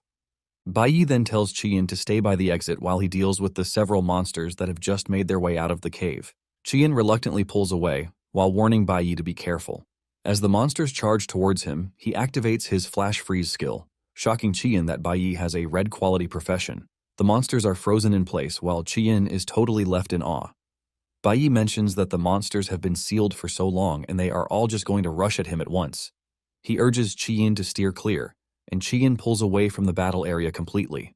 Once Qian is gone, Bai has some fierce flame leopards to deal with. They run at Bai without holding back, forcing Bai to jump backwards before unleashing his flash freeze skill again. The flash freeze skill is one that condenses the water in the air into ice to easily control the opponent. Once Bai has the monsters hit with the flash freeze skill, he immediately switches to Nucleo Warrior to try and behead the restrained monster. One of them tries a sneak attack on him, but he moves out of the way before switching to the Elemental Mage again. He puts the monster in one place again, leaving Qian in shock because Bai can easily switch between professions like it's nothing. Qian also understands why he was fighting to go to the Element Room, and this is training in elemental resistance. Qian knows that the essence of a mage is to directly output energy in the form of natural force to manipulate characters of the same element within a given range. To her, she thinks the stronger the magic power is, the more times the mage can cast a spell. and the stronger the mage becomes. She knows that elemental power is wild and difficult to tame, but watching Bai Yi has told her that what one needs the most is control, because this is the only way a mage can execute more variations of their moves. Qian watches in awe and concludes that Bai Yi has achieved a very high level of mastery. Qian concludes that Bai Yi is way above the other students, including herself, but she can't deny the fact that he is very cool. After taking out the other monsters, the Spirit Jade dungeon boss finally shows its face. It turns out to be a level 15 D-class Hell Mammoth, but in its sealed state, its abilities and attributes have been cut in half. Bai Yi is happy to see the monster, and he immediately switches to Nuclear Warrior because what he really wants is the dungeon boss. Bai Yi leaps toward the mammoth and cuts it on the back. Bai Yi lands a critical hit that shatters the mammoth's left horn before cutting through its back. However, the mammoth remains standing, and Bai Yi figures out that even with its strength cut in half, a level 10 monkey can't reach its strength level. Bai Yi resumes his attack on the mammoth and continues to deliver critical hits upon hits, which finally causes the giant monster to crash to its knees. Once the mammoth is down on its knees, Bai Yi activates a title skill, Sanctuary, which gives him the one-shot power against several monsters. By using it, he takes down several of the monsters restrained in front of him with just one strike. He receives a ton of experience points by doing this, but he gains 1,000 experience points from the mammoth kill alone. In addition to this, he receives some fierce bones and other high-grade materials for crafting an S-rank nuclear weapon. Just then, an item called the Resonant Kingstones, which is a pair of kingstones with a special function, drops as part of the mammoth's dead loot. Bai Yi is happy when he sees this because it is his target all along. Thanks to his fight against the monsters, his Nuclear Warrior level increased to level 13, but still remains in the D class. His Cloud Element Mage level also increased a bit too, and he gained some point bonus. His 1 against 100 skill has also been upgraded to One-Man Army. This increases his attributes by 20%, and a 10% lifesteal effect is added. After he is done taking out the monsters, he walks toward Qiyin, reminding her of what he told her before he started fighting the monsters. Meanwhile, the teachers are panicking because they have received the signal that the seal has broken, and they know the dangers that come with it. The teachers are running toward the dungeon when they notice Zealing walking out of the dungeon, when he should be the one protecting the junior students. Zealing is shocked to learn that the seal is broken, but at the same time, he doesn't care because he believes Bai Yi is about to suffer a real blowback. The teachers rush into the dungeon, screaming Bai Yi's name, but are shocked when they see him and Qiyin walking out like nothing happened. Bai Yi acts like he knows nothing, asking the teacher what he is doing in the dungeon. The teacher is shocked when he looks at the cave to see that the seal is still active, and this makes them believe that the machine reported an error. On Friday, when the school is about to close, Zilling heads to the Ultimate Core office to hear from the vice captain after submitting several materials that he believes would land him the last spot on the team. The vice captain breaks his heart when he tells him that he cannot be accepted because the captain of the team, An Li, has chosen someone else. Zealing almost goes crazy when he hears this, reminding the vice captain that he promised him the spot would be left open for the most valuable student. Zealing considers himself the best person for the spot because of his background and skills, but the captain appears on the scene, telling Zealing that they have found the most valuable person already. And Li talks with so much excitement, saying the kid is very interesting, basically pointing out Bai Yi's potential. The same evening on Friday, Chenwu managed to get Bai Lingsheng out of jail early, and they are both sharing a meal in the hood. Chenwu urges Lingsheng to stay out of trouble because it took him a lot to get him out early. While consuming the ramen, Lingsheng assures Chenwu that he is going to stay out of trouble, and Chenwu lets him know of their next plan. Lingsheng assures Chenwu that he has everything covered, and just then, Chenwu gets a call from Liang, forcing him to end his meeting with Lingsheng. Chenwu tells Lingsheng that he is heading back to the office, but urges him to head home early. Lingsheng assures Chenwu that he is excited to go home because he just can't wait to see his wife and kid.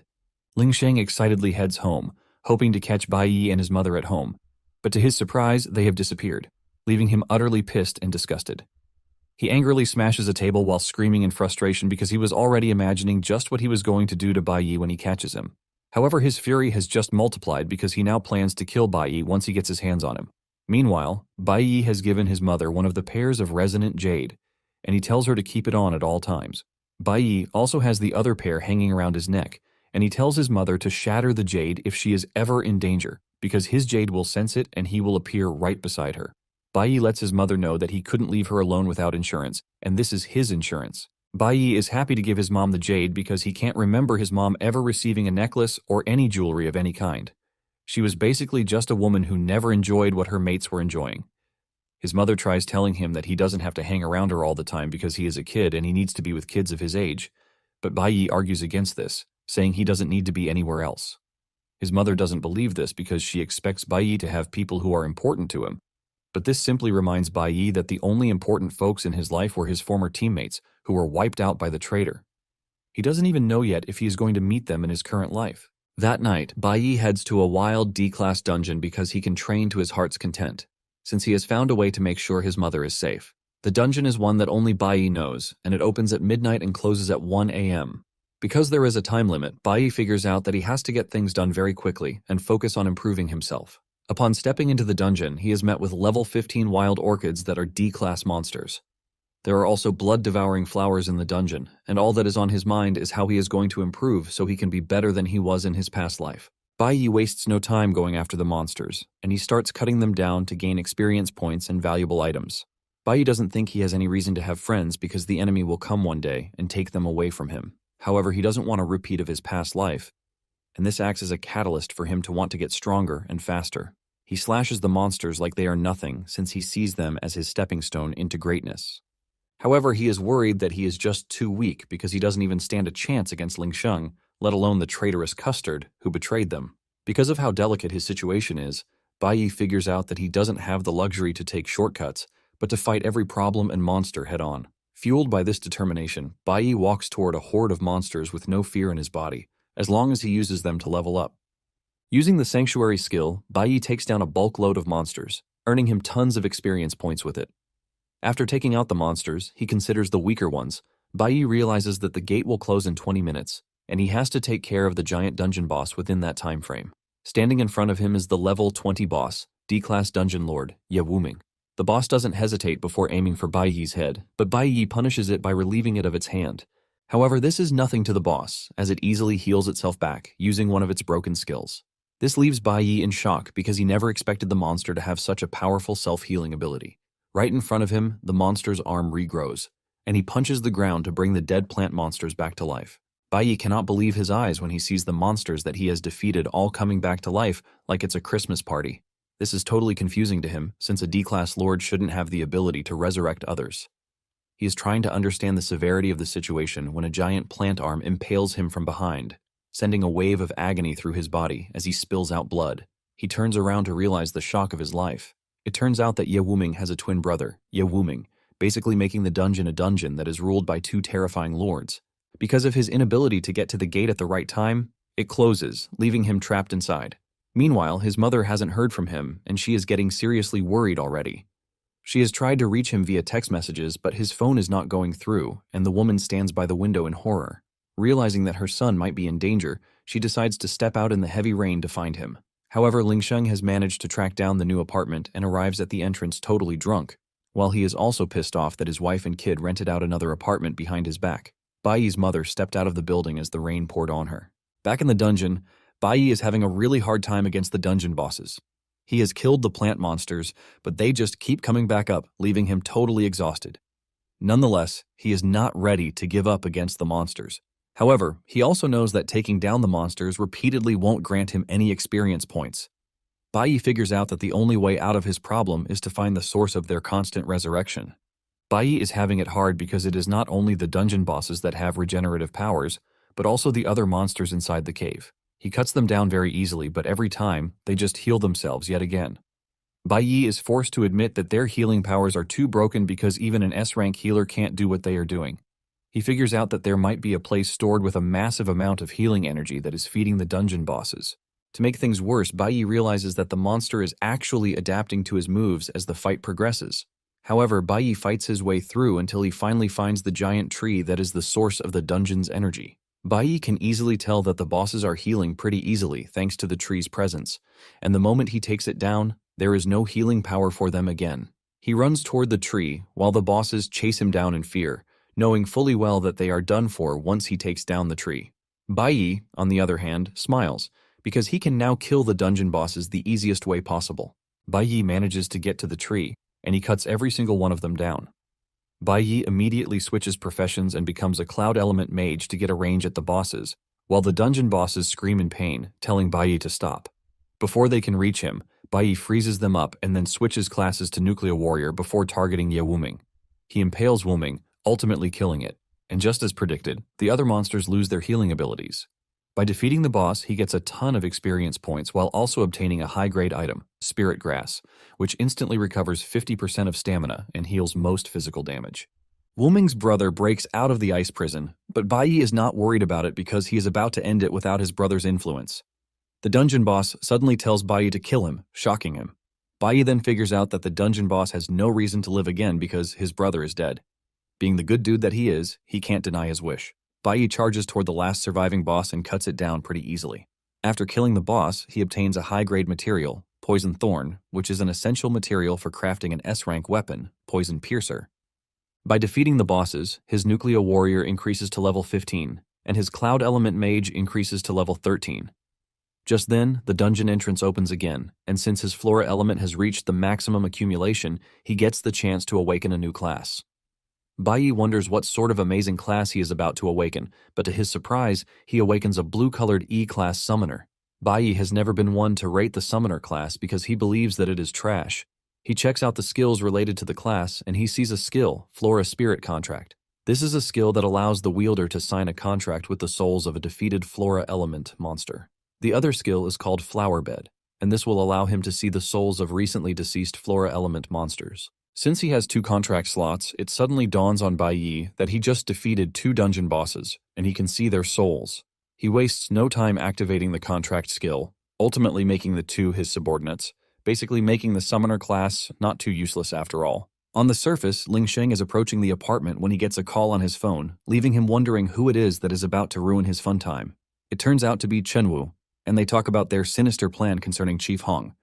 Ling Sheng assures Chen Wu that he is going to do everything to return to the guild. After the call, Ling Sheng cackles evilly, since things happen to be going his way. He then decides to leave his reunion with his wife and child in the meantime. Momentarily, Bai Yi returns home to find his mother in the rain. He walks up to his worried mother with an umbrella in hand, and he suggests that they return home. As part of his regular souvenirs, Bai Yi gives his mother a bracelet with a green jewel in the middle, leaving her to wonder why she is getting gifts every time. On the other hand, Bai Yi is in his room, thinking about the 3 classes that he has managed to awaken. There is the green-colored warrior, the blue-colored summoner, and the red-colored mage. In his current stage, he has managed to upgrade 2 to D class. The Nucleo Warrior and the Cloud Element Mage are both D class, while the Flora Element Summoner is still E class. Even with all the new classes that he just acquired, Bai Yi doesn't think it's enough to go against his father. Bai Yi calculates his father's jail time and assumes that he is going to be released in 5 days, but since he knows how cunning his father is, he also knows that he might have bribed his way out of prison. To make sure that things don't catch him by surprise is why he has prepared the items he gave to his mother. However, he is quite aware that hiding won't help him against his father. To gain more strength, Bai Yi steps out the next morning to enter another dungeon, since he is planning to get really strong and settle the issue with his father before he leaves town for his training pilgrimage. By afternoon, he has racked up a bunch of experience points while raising his class. Bai Yi continues raiding and conquering dungeons the entirety of the day, hoping to be stronger and faster than his father by the time he goes up against him. Just then, he gets the notification that he has obtained another title, the Lone Wolf Hero. Apparently, conquering a dungeon of a level not lower than his 10 times has granted him the hero's key. With the key, and with certain conditions met, he can unlock the warrior's tower. But this sounds strange to him since it is his first time seeing it. By Monday morning, Bai Yi returns to school, and the teacher informs them that the final results of their assessments have been released. Basically, Bai Yi and Qi Yin took first and second in the entire school. In addition to this, Bai Yi's recording was sent to the headquarters for more comprehensive analysis. The teacher mentions that Qi Yin and Bai Yi had a joint record that is the highest in the school's history, and because of this, they have earned the qualifications for the training pilgrimage. Because Bai Yi performed exceptionally well, he will be getting a one-on-one talk with the Divine Clan. The students are blown away when they hear this, because getting the chance to talk to the Divine Clan is something a Divine Officer dreams of. To Bai Yi, he is glad because he will basically get the chance to meet those he has wanted to in person. His friend rushes over to him, sobbing like a fish, and tells Bai Yi not to forget them back home when he finally achieves success. At the dean's office, he is asking Hong if he would like to go with Bai Yi to the pilgrimage, but he is refusing. Hong is pissed that he got 3rd place and doesn't qualify to go. Hong tells his uncle that he doesn't want people to start believing he is relying on his father for everything. The dean is impressed by how much Hong has grown, and he wishes that his father would see it one day. Hong then asks the dean for a favor, and this is access to the sealed D-class dungeon on the back mountain. Hong mentions that he would like to get stronger on his own, On the other hand, Zilling is begging his uncle, the principal, to be a part of the pilgrimage, mentioning that he is the sole heir of the Z family. His uncle, Zi Yunqing, berates him for acting impulsively when he knew that he was the one everyone was relying on. The principal asks Zilling why he would do something so reckless during the combat test. Zilling is shocked to hear this, and his uncle screams at him in anger, telling him that the people in charge are not fools because they could clearly see through his stupid little tricks. The principal lets Zilling know that he won't be present in the school if he hadn't stepped in to help with the situation. Zilling falls to his knees in fear of his uncle's aura and starts begging for forgiveness. He shed tears while admitting that he messed up, but his uncle told him to get back on his feet. Yunqing tells Zilling that his actions are what made the higher-ups notice Baiyi's talents. However, they are already suspecting that something is not adding up when it comes to Baiyi's case. The principal says Baiyi's growth is extraordinary, which is quite weird, and this is why someone from the Divine Clan wants to meet him in person. Yunqing finally decides to have mercy on Zilling, telling him that he can go on the pilgrimage, but he needs to learn how to start acting without his anger getting the best of him. The principal assures Zilling that he won't be able to protect him any further if he causes more trouble. Zilling excitedly assures his uncle that he is going to be a good boy, but deep down, he is planning to go after Baiyi at the training pilgrimage. He is not stopping with Baiyi alone because he also has his eyes set on Anli. That evening, as the school prepares to close, Baiyi gets an invitation letter from the elite school squad, telling him to come to the squad office for registration if interested. His friend is blown away when he sees the invitation because the squad is basically the strongest in the entirety of the school. There is a guarantee that joining them means direct access to the Divine Guild without an exam. The squad was apparently created by the school's only golden assassin in recent years. It is obvious that people are always struggling to join, but they have never made a direct approach to a student except for Baiyi, of course. The students in the class are blown away because the elite squad is a high school division squad, but they are basically inviting a junior high school student. Baiyi's friend starts bawling out of pure love for the dude's incredible talent. Just then, Baiyi picks up the invitation letter and throws it in the trash, sending a wave of disbelief through the entire class. They can't believe that Baiyi is basically ignoring the prestigious invitation, and Baiyi says he is leaving. His friends know that he is refusing a great opportunity, but at the same time they know that he is avoiding joining because he is just going to become a leader. Baiyi then heads to the school's back mountain, where he meets up with Hong, who helped him gain access to the dungeons present there. Basically, Baiyi promised Hong that he would show him practical combat skills, which would help him get stronger, but the condition was that he would get him access to the school's dungeons. Baiyi is impressed because he never expected Hong to be able to get him access to the D-class ones. Upon entering the dungeon, Baiyi is having a field day with the monsters, while Hong is struggling really hard. Hong crashes to the ground at some point, but he refuses to take Baiyi's help, saying he can get out of the situation himself. As they continue to explore the dungeon, he figures out that he hasn't met the full conditions to unlock the warrior's tower yet, which is why he can't enter. Apparently, he has to reach B-class before he can even get the chance to enter the tower. Baiyi has cleared all the wild dungeons that he can find, and the ones at the school are the only ones left for him to level up with. Every day after school, Baiyi heads to the dungeons to kill monsters and level up while clearing out dungeons. Hong is always with him, but Baiyi gets the shine every single time, even though Hong is always screaming at him not to interfere. Baiyi lets him know that he would be dead if he didn't interfere. Even though he doesn't have wild dungeons again, Baiyi is pretty okay with the dungeons at the school. By Thursday, Hong leaves the dungeon after finally leveling up to D-class. He celebrates his win, saying it is much better to enter the dungeon by himself rather than having bodyguards accompany him. Baiyi, on the other hand, remains chill even though he has managed to get the warrior class to C-class. With what he now has, he is confident that he can deal with his father if he goes up against him. In addition to leveling up, he gains a new skill. When Baiyi returned home that night, his deaf mother communicated with him, using sign language, asking him if he had been dating a cute girl, which is why he was not coming home early. Baiyi refutes the idea, reminding his mother that he is just a junior high student, which is why it is completely impossible. His mother then asks him if he has been messing around with his buddies, which is why he is coming home late. Baiyi tries to clear the air, but his mother just keeps coming up with more reasons why he should get someone he loves before he loses the chance and later regrets it in the future. This finally gets to Baiyi's head, and he realizes that there is a girl he cares about, and this is Anli, one of his former teammates from his past life. Anli was always hanging around Baiyi and even displaying her beautiful melons to him, but he was always rejecting all the green lights. However, his death sends a wave of rage into his head again. He remembers that he met Anli in the capital city of the Shenghe nation after he was rescued by his master. Since Baiyi doesn't know where she currently is, he believes that it would be hard to meet her in this life again. Moreover, there won't be any connection between them even if he manages to meet Anli in this life. Meanwhile, An-li, who is currently the captain of the elite squad, has received a report from her vice that Bai has rejected their offer. Since Bai seems to be an interesting person, An-li decides that she is going to get off and meet Bai herself to personally deliver an invitation letter to him. On Friday, which is Bai's birthday, his mother gets him a gift with a letter addressed to him, wishing him eternal happiness and the courage to live the life he chooses. Inside the gift box is a scarf, even though it is almost summer. However, it dawns on him that his mother might have figured out that he is going to the Shenhe Nation. Apparently, the temperature difference between day and night at the Shenhe Nation is quite huge, and his mother wants him to take care of himself. His mother then assures him that she is going to take good care of herself while he is gone. Bai Yi is shocked to hear this, and he realizes that his mother knew what she was doing all along. His mother then suggests that he treat his best friends to a meal, since it is his birthday. Bai Yi is forced to remind his mother that he has no friends. When he gets to school, his friend is the first to come to his table to create a water avatar for him as a present. Four Eyes also join the fray, and he gives Bai Yi the original tape of his favorite movie, ultimately shocking him. Bai Yi remembers that he was always sneaking out with Four Eyes in his past life to watch prehistoric movies while they cried like babies. Four Eyes tell Bai Yi to keep the movie tape so that the teachers will not see it. Bai Yi's face lights up in happiness with all the gifts that his friends are giving him, and he thanks them. They are about to wrap everything up when Chien shows up and suddenly whips out her own birthday gift for Bai Yi. They open it, and they are ultimately shocked to find an A-rank mage weapon, the Phantasm Gem, inside there. Bai Yi is blown away and he pushes the box back, saying he can't accept the gift because it is too valuable.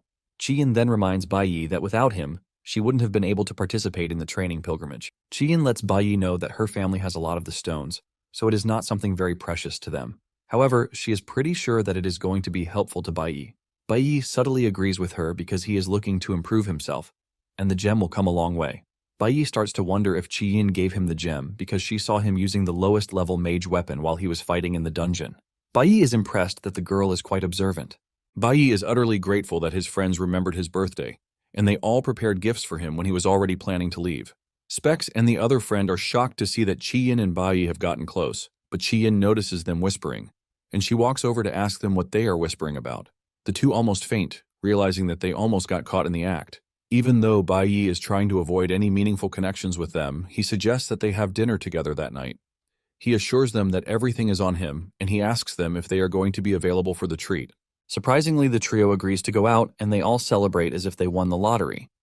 Suddenly, Bai Yi notices some high school students approaching them, and this leaves him wondering what the seniors might want with them. Meanwhile, the other students are talking about An-li's presence in the class and how she has come to personally invite Bai Yi. This is a big deal to most of the students because An-li is considered a very beautiful maiden. When Bai Yi hears this, he gets off his seat, ready to refuse the invitation in person. His friends believe that they are about to witness something straight out of the movies. Apparently, Ziling is also present in the school, and he is pissed about the whole thing because he cannot believe that An-li would personally show up just to invite Bai Yi.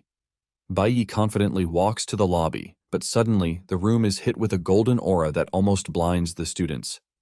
Bai Yi stands strong amidst all the pressure, and he whips out his dagger, ready to take on whatever it is that has everyone shaking. He concentrates all his abilities into his senses, and he is able to sense when an attack is coming behind him. He blocks the attack with his dagger, leaving a flashing light and clashing sound that almost blinds the students. None of them are able to track Bai Yi and the attacker's movements because of just how fast they are.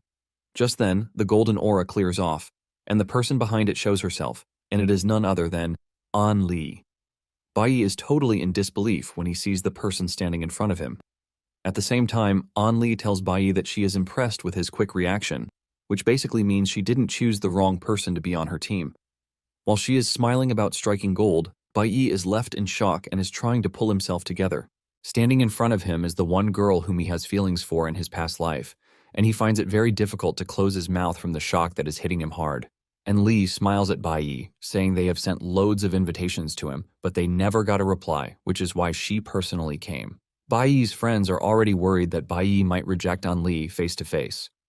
And Lee is still trying to introduce herself when Bai Yi rushes over to hug her, shocking her and everyone else watching. Ziling almost crashes out when he sees this, and Bai Yi whispers into her ear that he has missed her. And Lee is confused while the others who are watching are trying to wake up from what they can only describe as a dream. His friend believes that Bai Yi loves older women, and he is just letting his fantasies come true. Specs then mentions that An-li is not actually an older woman because she skipped grades thanks to her impressive stats. Apparently, she was originally in their class, which makes them classmates. And Lee then pushes Bai Yi back with her aura, asking him if his embrace signifies his acceptance into the elite squad. She mentions that the elite squad is fully funded by the school and they also have the best resources.